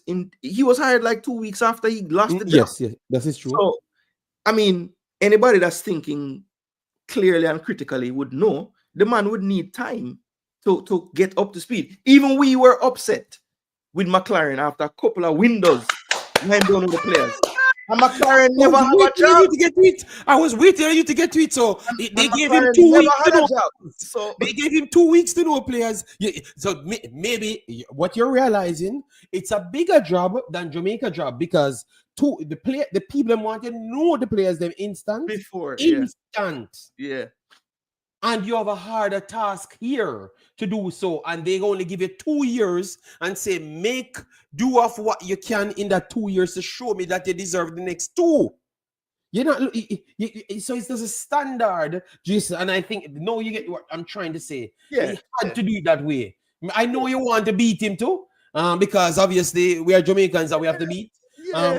I mean, look, apart from me, I can overs the sentiment of some people. I get it, right? But at the same time, I don't think it's such a thing where we need to be having up the man. Like, it is what it is. It never worked. He thought he could do something. He realized he couldn't, and that's it. You know what I'm saying? Agreed. This is a question from Guru here. Him say, have you ever worked at Microsoft, gone and got a government post? Is it the same? You don't get the same comforts. The foreigners cannot expect the same thing from Jamaica, like at their own place, because he did kind of give the difference between the Iceland and Jamaica and how things were running, right? And I think that's something that I would love to speak with Mr. Speid one day about, when he's going out and hiring these coaches from overseas. How honest is he with one the task that they will have, how much work that maybe in another role as the head coach they wouldn't have anything to do with, but in Jamaica's head coach you have to be doing it too. How honest are they honestly about that, right? Because I wonder sometimes, because some of the complaints that some of these overseas coaches had, the likes of John Wall and Hallgrimsson, made me wonder, well, what did you guys really get sold on this project? Not what they're complaining about. No, Jason, you can't say you're wondering. They told you when they just signed on, every one of these guys' speech when signing on, Jamaica has a good talent pool. In order for us to achieve, we need to activate the best out of this pool. That's what all of them says. But once they come in, Jason, man start tell you, say, brother, you know that because we have a little slight window here, we don't like to call foreign players for the lower level competitions. So I think you need to stay on the island to see 2 of these players, because you know that you could save more money on this and maybe could get a bonus over here. So JC becomes everything that he never signed on. Yeah. And you could see the problem when the man come and say, yes, I understand that I have to look on the island for talents, but I wanted to say, remember the one when he talk about whisper them to come on the training, go back to that one, people, and you hear him talk about it. He said he was never really prepared for this. At this point, he was forced to look at these players at this point. So that means 2 weeks in his job, Jason, himself do things that he never planned out on his schedule. So you have to give people full autonomy to get their job around, rather than you try to educate qualified people and tell them what to do after. I think that is the problem. Perfect way to put it. You hire them on them that is qualified, and you want to dictate what they do after. Right. So you sell them on autonomy, and then you kind of give them half of what you told them you was going to give them when they get the job. You know that maybe less. Mr. Hallgrimsson actually said that. Yeah, like the exact word, like they sold me something and they never gave. Every time I ask about it, I'm going to find the clip Jason and send to you. He actually said it. I remember, I don't know if I said it off here on your program, but I remember when we won the 3rd place match against Panama, and he made a statement in public in the press conference saying, well, at least now we might get plane ticket. Get home. I was like, damn. I literally turned my timer on that day, and I said, well, his time is up soon. Yeah. Because if he can make a statement like that with a straight face, laughing about it, he was checked out from then. Yeah. True, man. So you know what I'm saying? So the writing was on the wall. You could tell. I mean, once him start wear different clothes on the sideline, it was done. But like even before for that press conference, when he made that statement, I said, man, this guy is like literally up to here. Him can't take it no more. Because for him to make a statement like that, bro, it was really, I thought it was unprofessional, honestly, at the time. No, they're telling me about the game. I'm saying I'm watching the game. The game is right here in front of our face. Yeah, so don't worry yourself, float management. That is our thing, you know. We don't just say things that we're watching them. I know, believe me, the system that I have around 25 screens now. But to be honest, guys, Al Nassr dominating the game. They just scored, and because someone else JD, we don't remember the losers. Oh yeah. Well, you're going to get 55 chances, and Ronaldo is one of the best finishers in the world. So we are going to learn today. If they continue to create 700 chances, we're going to learn that it's not all about just kick one ball in the goal and win games. They just scored, Jason. They're dominating the game. Wide areas every single time. They have empty spaces. The fullbacks them just running straight forward and stuff. So it's good if they keep them off the score sheet because they are getting chances over and over. Dilo a Marshall round there. What am I play back for? All right, cool. Jason, anybody tell you that? They're not telling the truth. They're lying. I just told you that the referee stopped the goal when go in the back of the net because someone had bust up. Oh Lord. So I am watching the game. Nobody can tell you that. Yeah. All right. So look, that's pretty much it, for the two conversations I wanted to have. I don't know if you have some more time, but I was gonna get into the. Unless you have any other things that you want me to touch, I can just touch them. Well, I don't really. I wasn't sure if you can reserve it 30 minutes for next time. Don't it? I might need to save it up. Yeah. But no, I was just gonna touch on the U20 Girlz briefly, and then the U17 Boyz before I close the program out. So I wasn't sure if you wanted to stay for that part of the conversation. Well, no problem, because I have not done enough work on the youth 14, the youth 17s and 20s. So I could learn a few things, Okay. Well, you can stick around then. The main thing I wanted to touch on was, of course, the U20 Girlz. They were able to take home the Jewel of the Caribbean tournament, which was taking place in December. And I just wanted to kind of put in perspective the coverage that girls team got and kind of put it against what I'm seeing with the U17 Boyz, and a part of the reason why you're seeing differences in the coverage. So from what I understand, the under-17 Boyz team is really a project that has been taken on by one of the parents of the team, Mr. Omar McFarlane. His son Aiden is in the squad as well, and he has kind of spearheaded this initiative, I guess you could call it, to make sure that this team is fully prepared for these qualifiers coming up in February. So I would say as early as about late 2023, once Altimont Butler was named the coach, he started to try to figure out a way to get these players into camps, once a month, every couple of months, and of course more frequently as we get closer to the competition.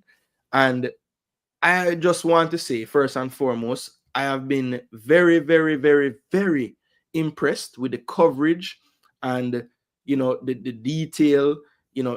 I've been aware of everything going on with this team, more so than any other youth team I can ever preparing, right? And I know that it's not something that the JFF themselves can afford to undertake. So I want to again give kudos to those that have helped out financially. Mr. McFarlane for spearheading that movement. This man has been scouring the globe for people that can help monetarily with this team. Okay. Right? But really, Jason, you think that they can't help monetary, or they choose not to because they can't? But it's clear that for whatever reason, the monies that they allocate to these various teams is not enough. Because I don't believe that statement that they can't help monetary. Look, I'm not saying they can't, I'm saying what they have decided. What they have decided, telling me that them rich and them have everything. Yes, but what they have decided to allocate over the years with all these teams is not enough, because I don't know nothing about them. Okay. Right? I get your point. Under 17 team, I can look. They have their own Instagram page. They have a get to know you part where you can literally go see the name of the player, what position them play, their school or their club, who's their favorite footballer, and them hidden talent. Random things we may not even care about. But that is how you build a fan base, right? And so what I want to ask the JFF is this. The model that the U17 Boyz, them equalize backside. Yeah, but Jason, we are talking football, right? And we told you that they're dominating.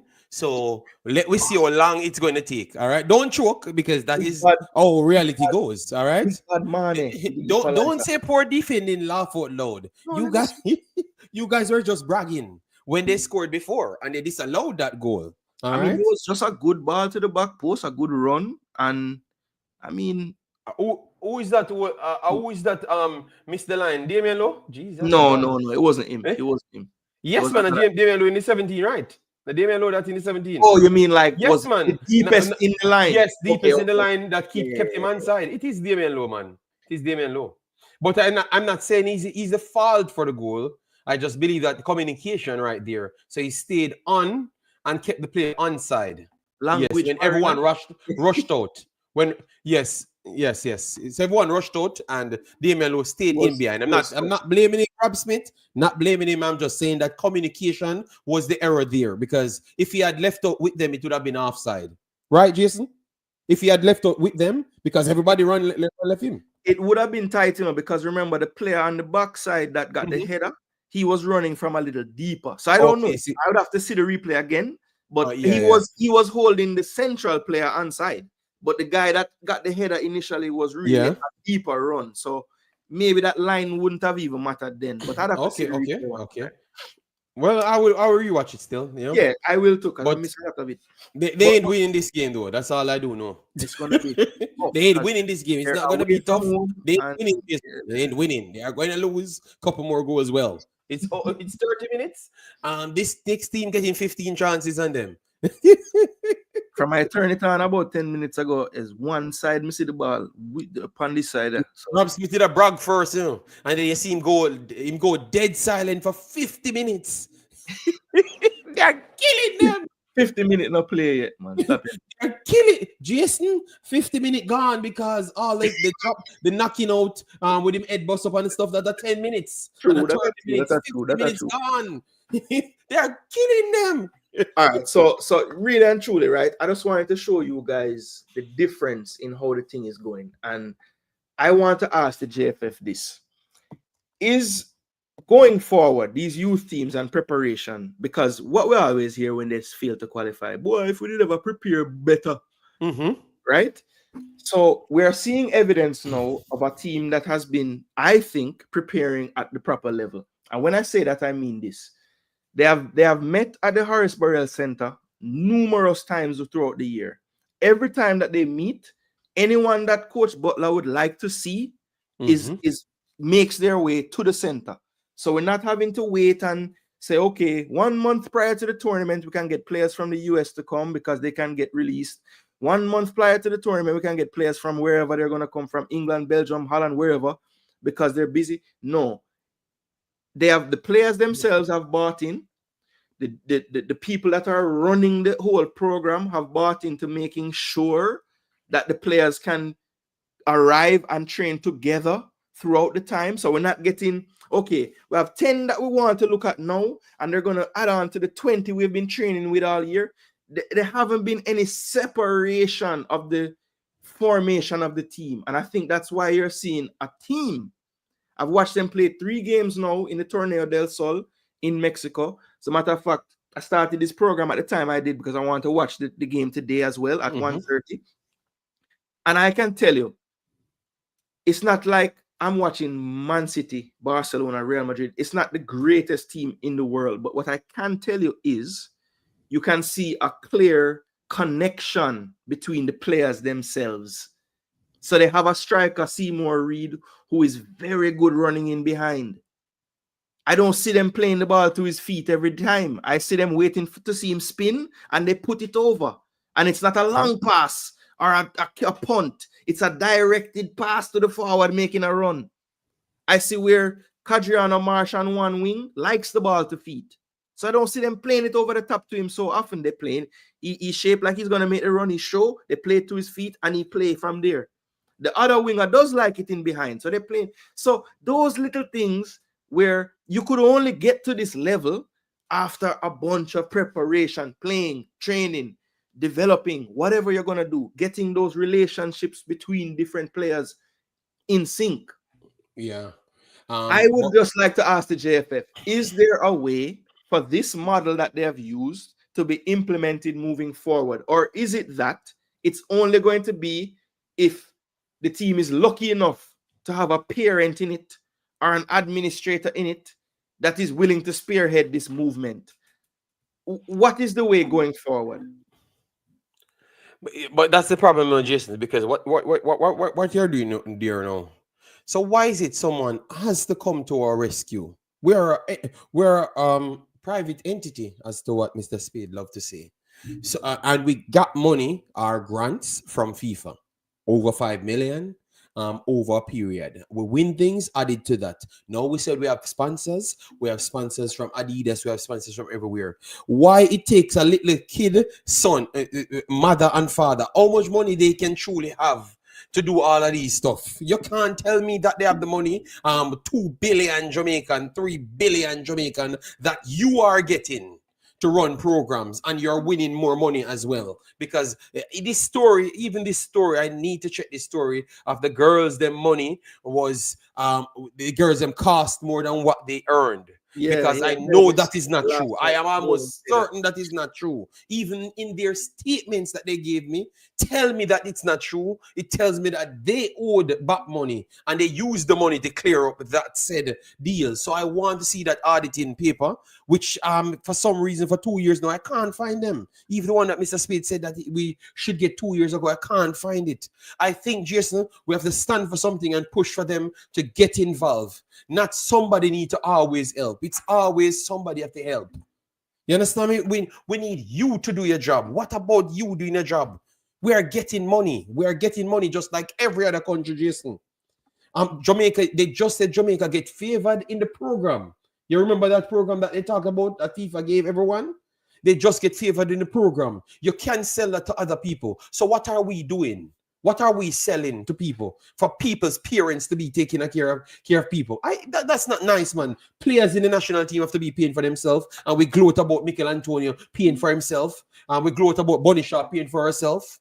You understand? We gloat about these things. We're just looking at the wrong thing, and we're failing the kids as to what I've started from.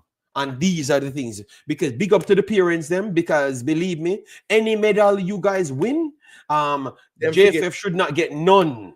And the parents get it, and the coaches them, and the people that donated their money, they should not get anything, and they should not be able to gloat on this team's performance. This should be the standard going forward.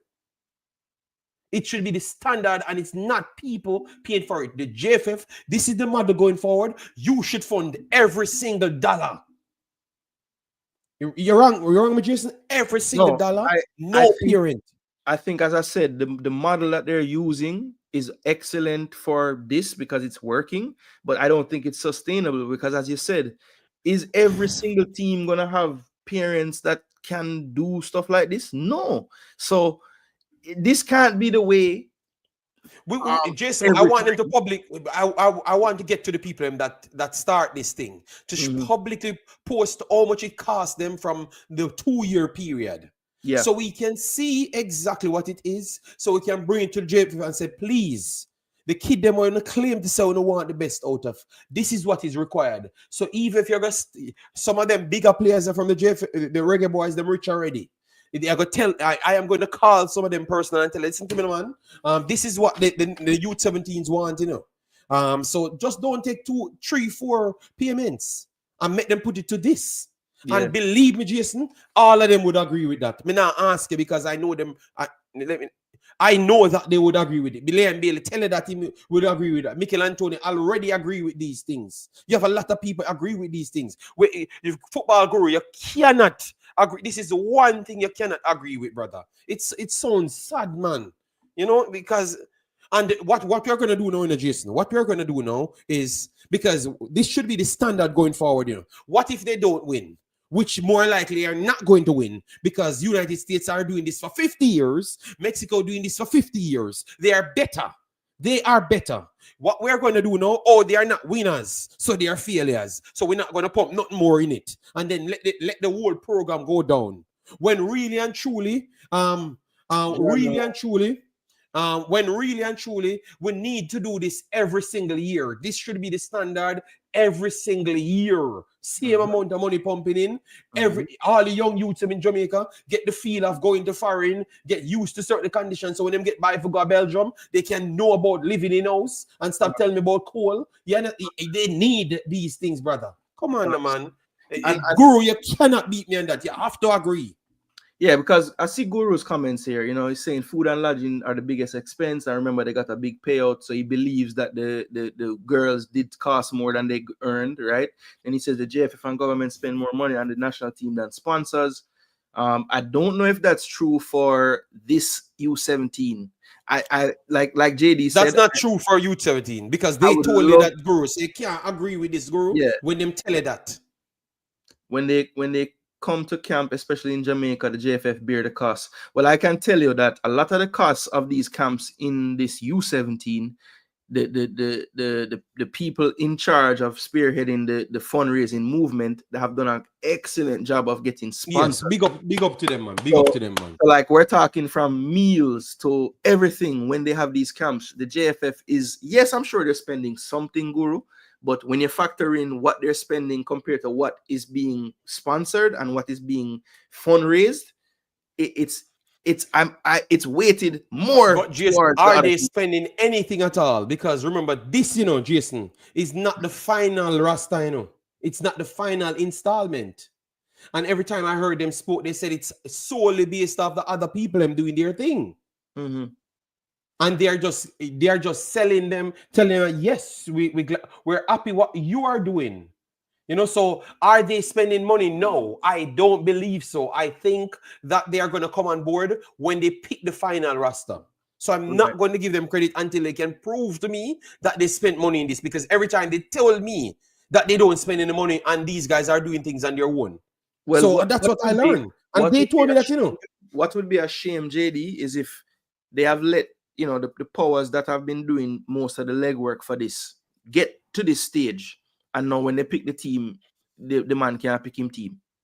Now, if that happens, I will be almost devastated for this team, because I'm telling you, I think I would quit it. I would quit the Jamaican conversation talking. If something like that happened, I would quit it. Because look, I have on screen here, people. This is what I'm talking about. These are the things that I've been talking to everybody in the JFF about. Engagement with fans. The way you do that is you have to utilize social media. I have been able to watch this tournament and look on the player them numbers, look at the people, and I can go back and look and see where they are. This is the starting goalkeeper, Justin Murray from Glenmuir, right? We have Orel Miller, another starter. Well, sometimes him start. Look like him not starting lately. Striker from Glenmuir, who I had watched in the Costa Cup as well. You have Gio Taylor, another Ballers Academy product. JC, the captain of the team right now. I can tell you these players. Jaquan Brown can play centre back or left back. Joga Bonita Academy out there in the country, right? Then you have, I don't know what they did, but they raided NYCFC Academy. There's like 5 or 6 players from there. Jabbar Johnson, starting centre back, very solid player. If you haven't seen them yet, JD, are you gonna watch the game today? No, I've watched it. I've watched the games. I watched previous games. As I said, go back to. You can go back to. And people, what these guys are doing, I have to respect them. You know why? Let me speak just clearly. 2 years ago, I constructed a plan, but not even 2 years. 5 years now, I've been telling people that this is what we want. 5 years. No, we've been telling them that this they need to work on. Use it. Find the people to get this job done. That's the problem now, It's like, so based off where are the UK heritage players? No good U17 in England who can play for them? No, I think it's where the people reach is. They are working.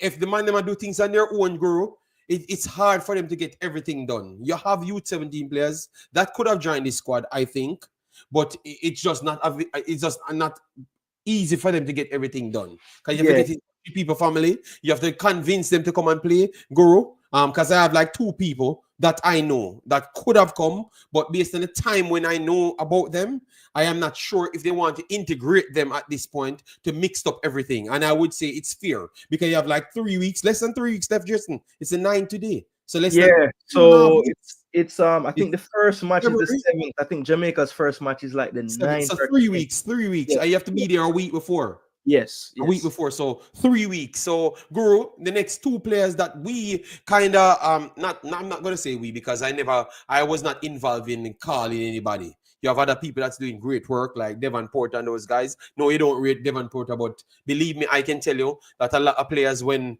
even I talk to them, they already know Devon Porter sometimes. You know, I don't know how he does it, but yeah. So well, this player is the only one that I heard speak that had a British accent. So I don't know if there's any other ones besides Namani. And actually, fun fact about Namani is actually cousins with Bobby Reed, which is kind of cool, you know.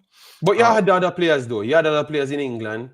So I don't want people to leave here and say that the kids them only want to come at a later date. You have others that could have come. But maybe it's how the connection started. So now they have built a connection and we have a proper program in the U17s. For the next one now, Jason, they can reach out for them earlier so people can get preparation to come. So put it at that, Guru.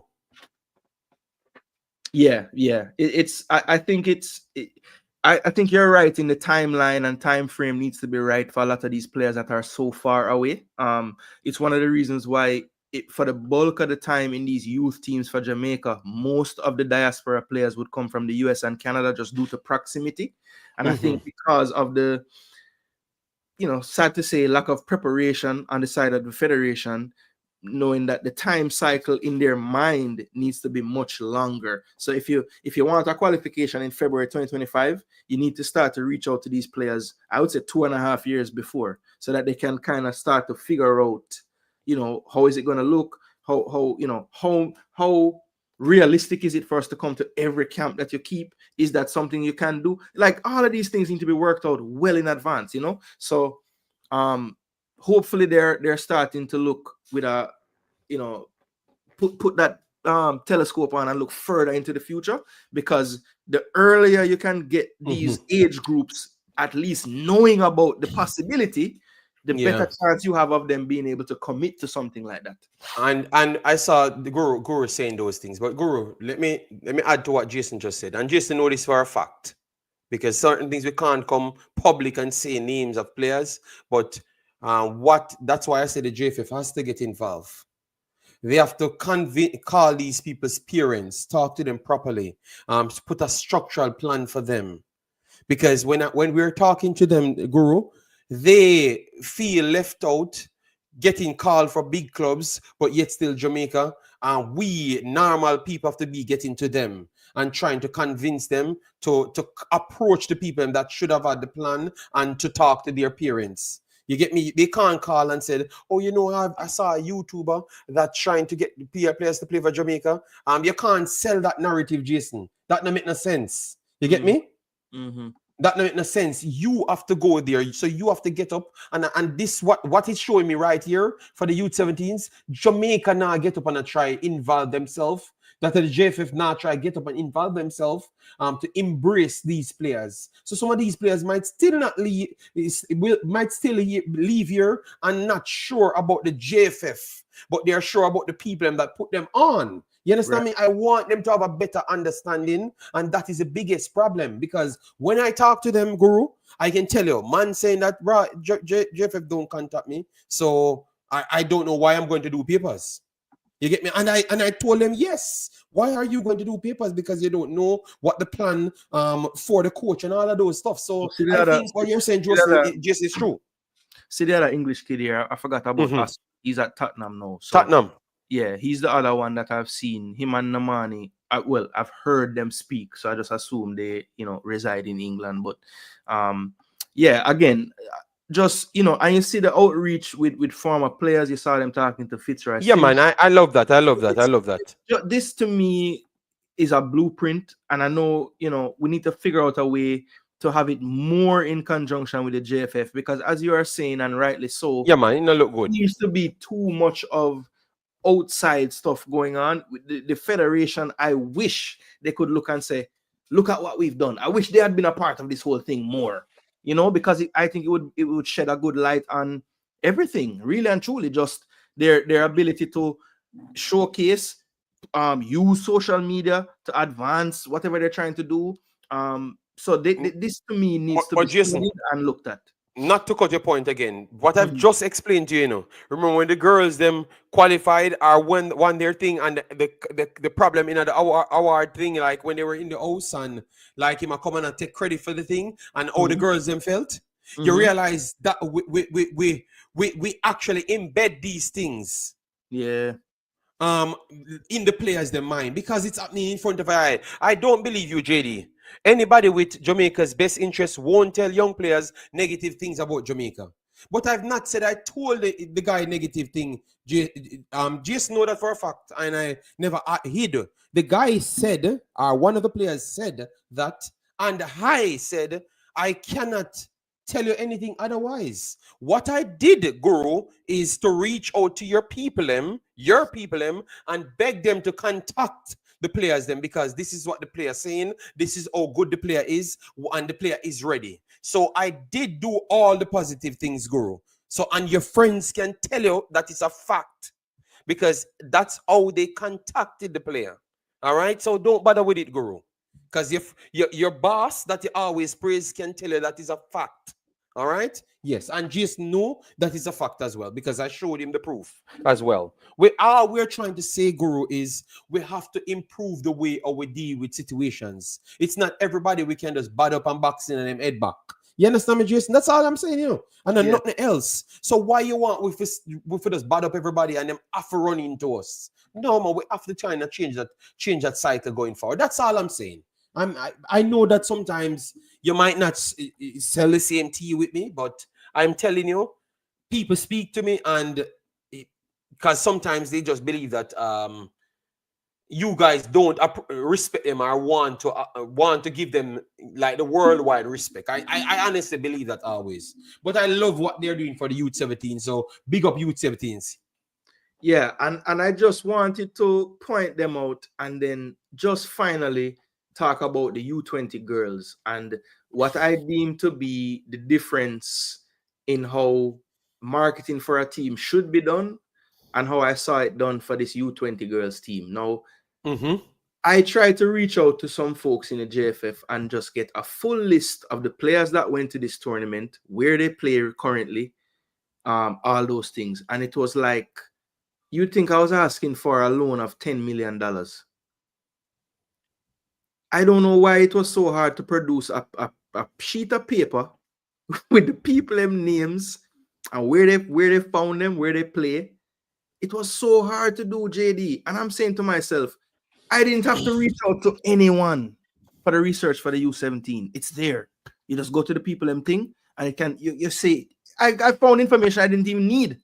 But Jason, but you have to look at, because what you're doing now, you're thinking of by yourself, and sometimes when you alone in that circle, you can complete things faster. So maybe the U17's team is in sync. Remember, you have Mr. Speid, and the next person has said two different things, and they work for the same federation over and over, and until we have to tell him that one person speak at a time. You understand me? So maybe it's just based on the federation structure at this point. You understand me? Yes. So let me just answer the Guru here. Guru, I never meant anything bad, because I still hold off the player, and I wait until your boss get to him, get the number, everything to your boss. And if people speak the truth on me, believe me, the perception of me eating Jamaican, trying to fight against Jamaican, would be the last thing you guys ever say. I did try my best, but I couldn't just bully the guy into, yo, no man, and this and that. I had, Jason, you see the thread with me in the conversation. You think that I was trying to tell him not to play for Jamaica, or I was trying to be real with the person so we could find a better understanding? Yeah, from what I read from it, you didn't really do anything but direct him to the people he need to talk to.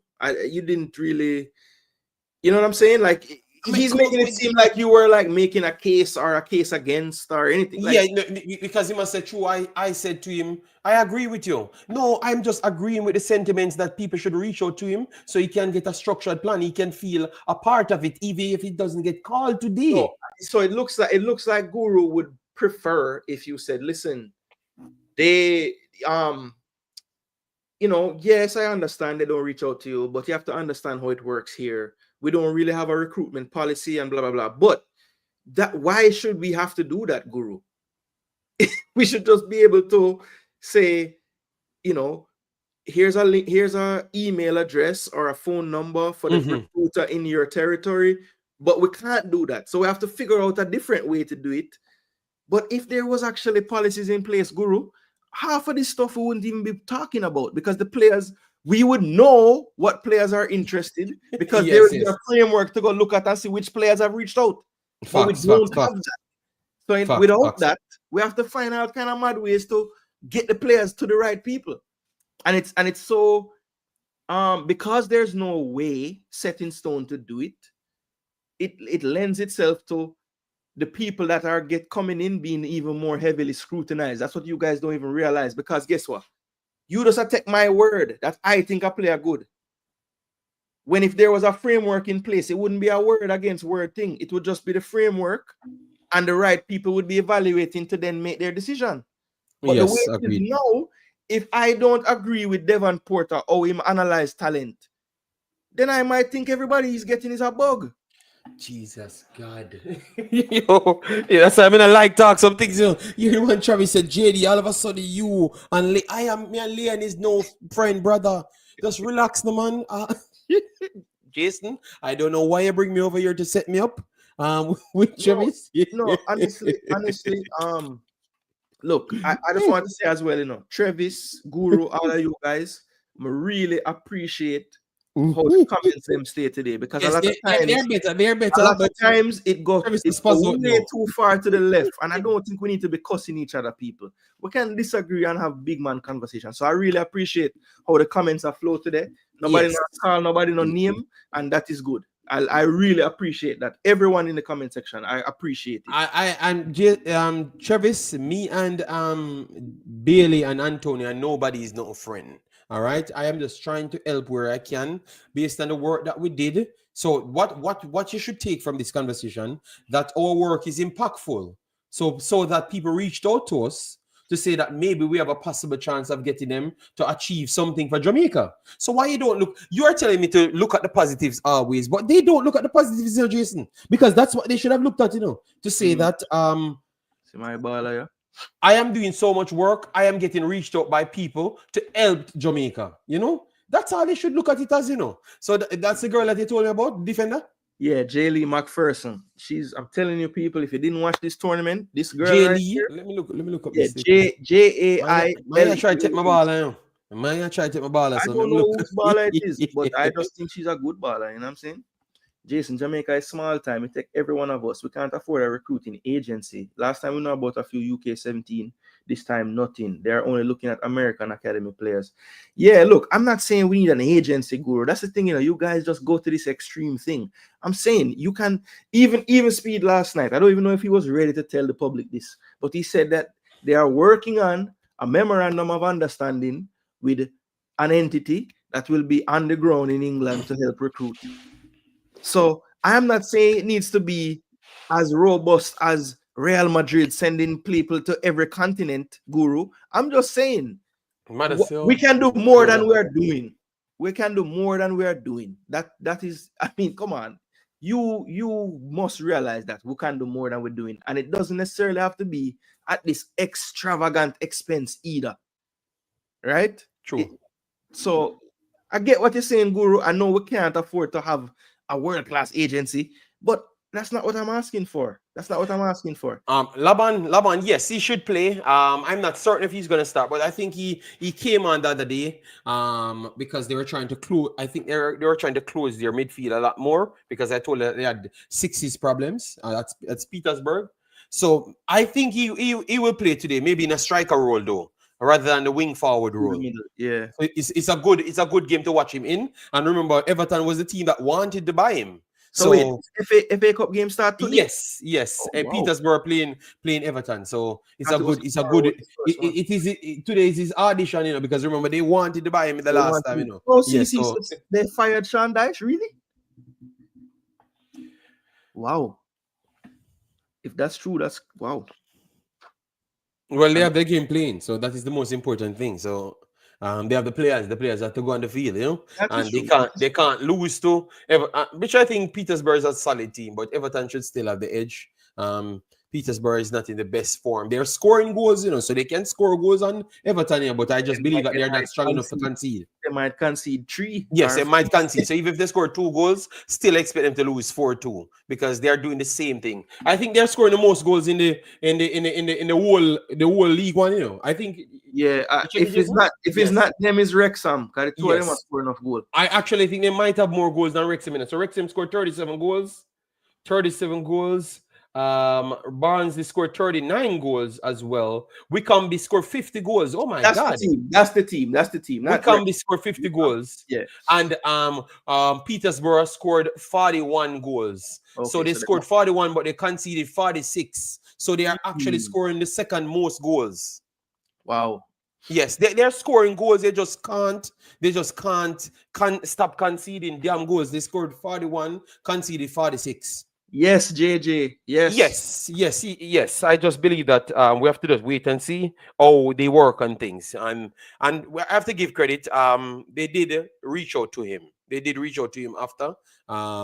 They did reach out to him. Well, so Travis and CC will never give up with this thing. I keep telling you guys. I heard it last night, man. I don't care. I really don't care. I will watch the players and evaluate them. If I think them not good, them not good. Them could have been right there in a Georgia when me there. Them could have been in a Kingston Public Hospital or Moby anyway. Me no business.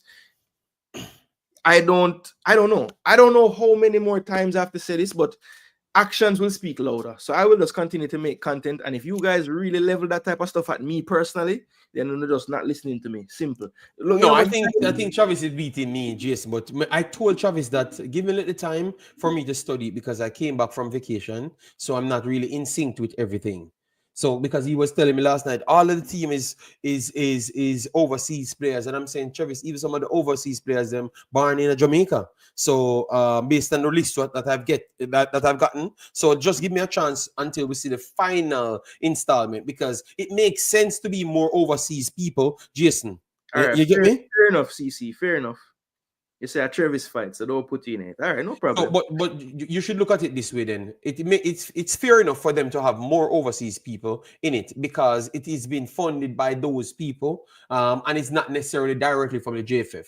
So at least for now, let we see if they are syncing everything and how the final roster will be. I know you said you're going to complain, Jason, but is that not a question to ask?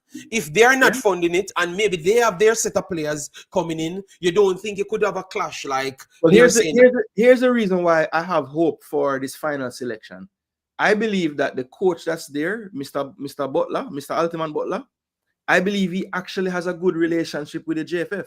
Okay. And so because of that, I think any kind of eruption that could occur will be nipped because they respect him.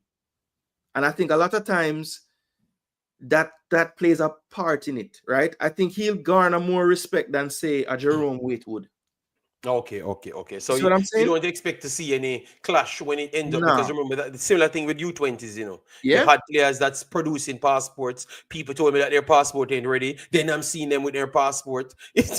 So I'm just hoping that's not the case because I would love for them to put all their hard work to the T and we get it qualified. And I would love for them to qualify because if they feel you're going to hear that, oh, they weren't good enough and then you are going to damage the whole program when we should use this as the barometer to say that this is what we need to do every single year. And that's what I want because success don't come on the first try and we need to live that way. You know, that's the message I want to send to people. Success don't come on the first try.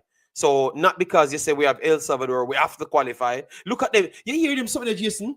El Salvador, Honduras is one of the best damn teams in the region. But not just where they are. We say we have to beat Cuba. No, Cuba. We have to beat we Cuba were in the saying we're U20s. gonna beat. No, Cuba wasn't even in the discussion before the tournament. We were saying we have to make sure we beat Costa Rica and so because Cuba we're gonna mash up. And look how the tournament turned out.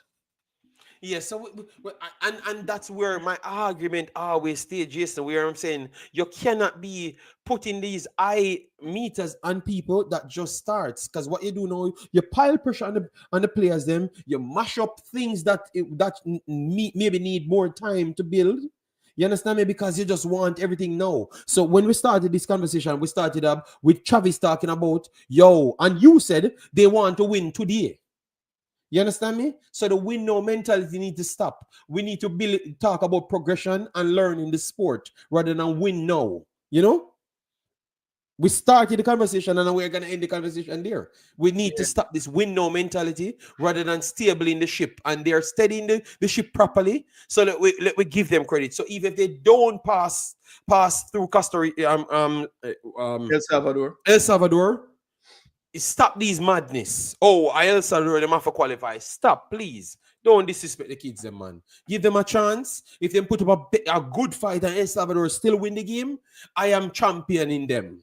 I don't care what you want to say, because I could see something going on. And I would love for other vloggers champion them as well, based on their performance, not just the result. We need to be the change that we're asking for.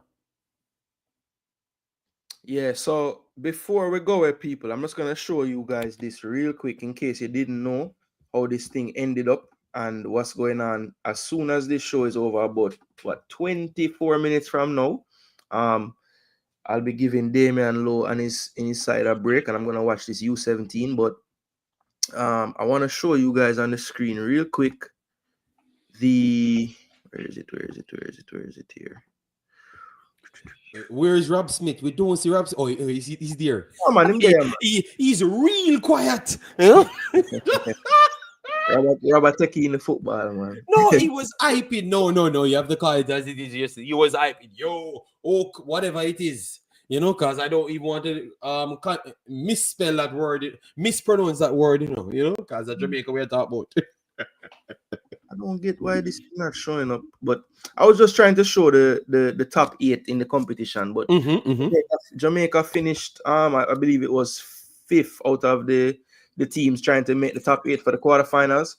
So they played the 4th place team, Selección Metropolitana, today at 1:30. So everybody, the link should be going around the place. When I get the link, I'll probably drop it in my community tab.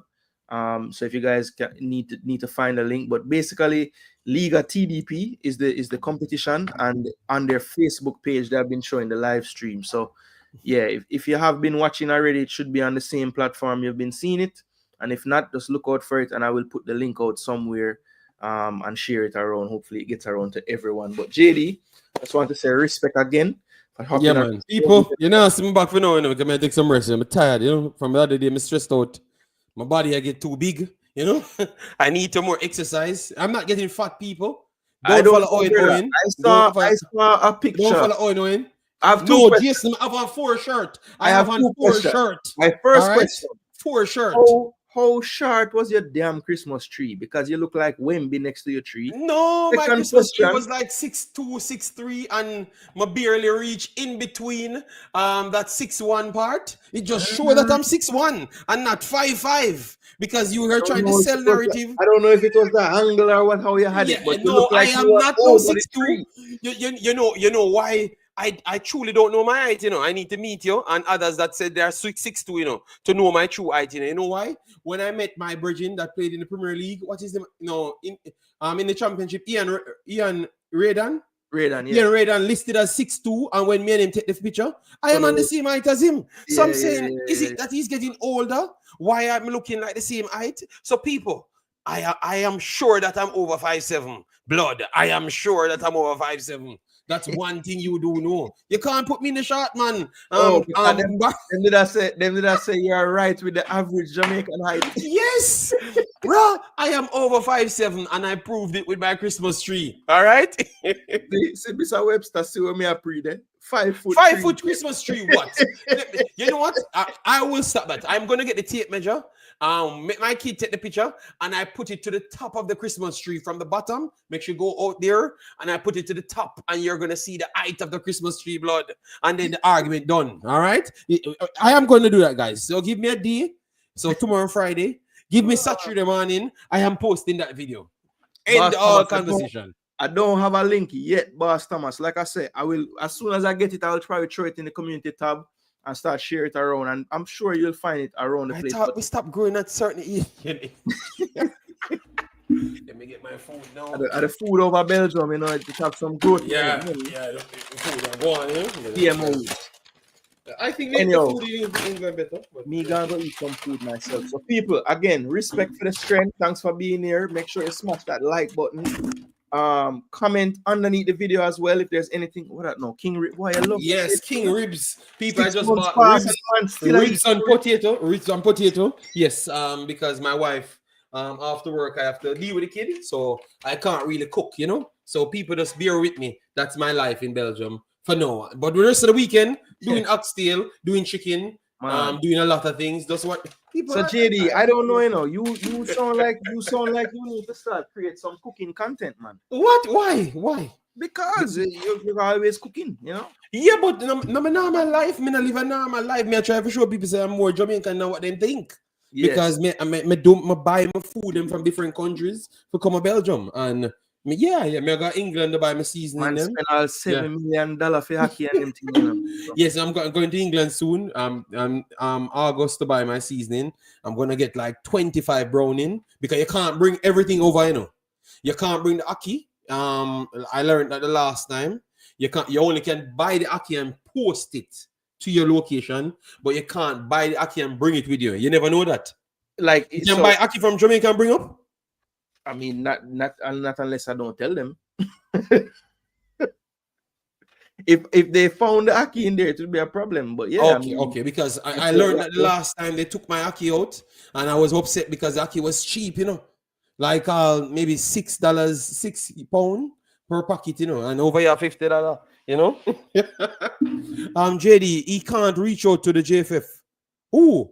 Which one asked for Mother Silk earlier up here. But we tell us them reach out to him. They reached out to him after we get everything sorted out, and others, Devon and never, you know, try to get involved, and they, you know, because me not like to lie to people, you know. So me understand where it's coming from, football guru, but I'm an honest person, and me not really believe in the program. I want Jamaica to win, but me not want somebody say me sell them a false dream. You understand me, Jason? You know why nobody move like how Hallgrimsson moved towards JFF. Yes. I'm like the kid, so me no want him. Me trick him into doing certain things. I don't think football guru them look from my side. Who I am as an individual. I can't do that. So big up to Devon Porter. Because me and Devon Porter have the war on topic. That's nice. You can bring ackee from Jamaica to Canada. You can bring ackee from Jamaica. Yes. Okay, wow. Okay. Yeah, I saw that Rob Smith, that Adai losing place over there at Stockport. Yeah. Every game, and then all of a sudden him not play again. So I don't know. But because somebody asked about Corey Adai, Lawan asked about him.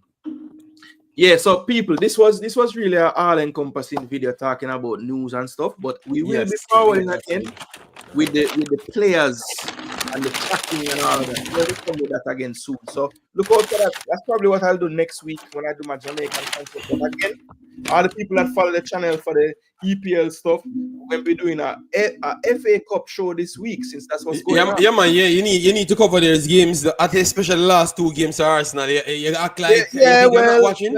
Yes, look, you're not watching. All of a sudden, you, Nitro, Cranky, all of those Arsenal mans, really quiet. All I will say on Arsenal right now is this: that coach Arteta, I have defended you for about 5 years against all kind of people, but I have to stop defending you now because you're becoming Ty from AFTV.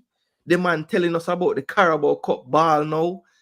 This man is deluded, you know, man. And I'm over it. I'm gonna stop defending him. I'm gonna stop defending you.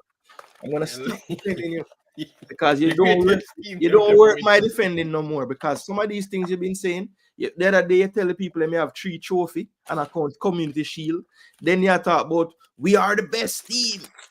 And I know we haven't won anything, but we are the best team. And I'm like, brother, why are you just giving people ammunition to make fun of me every day?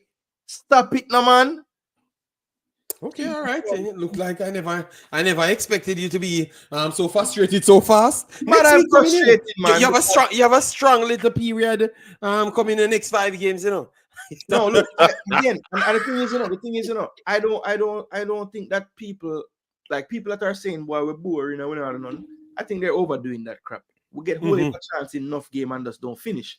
Yes, But that is true. problem, Even the last game as well. even the last game, and Newcastle. furthermore, on the defensive side, I feel like we used to give up more chance before. We're giving up less chance now. But So I concede more goals. It's about the same, you know. It's about the same. But it's about the same. Really? You check them? You look at through 20 games last year, how much goals we conceded. You check them? Yes. Okay. Because I wanted to see if it's a narrative or if it's the truth. So I did a little research about how much we conceded. Remember, Cranky talk about 10 goals in a concede, you know.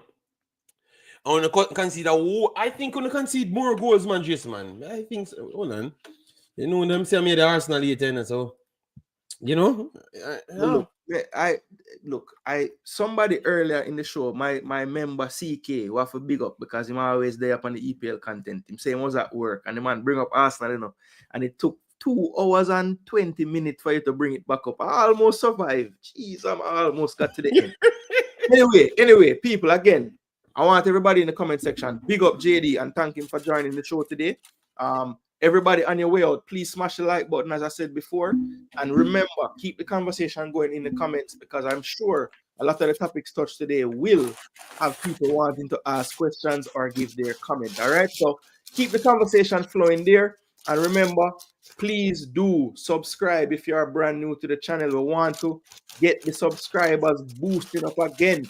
We took a little lull because mans didn't put in the work required, but we're back at it. We're going to put in the work. I know we're always going to bring what we deem to be evidence to whatever we're talking about. So a lot of people turn on them camera and chat. Know that a lot of work was done before turning on the camera. And hopefully, when you watch my content, you can realize that. All right, people. So big up everybody. All those who disagree, agree. We're no business. Every view counts, and we love the conversation. So big up on yourself. Thanks again, JD. Once again, really respect and enjoy your king ribs. Later, people. Sorry, I was on the camera. I forgot that I was on there. Go on. Sorry, big up. Peace.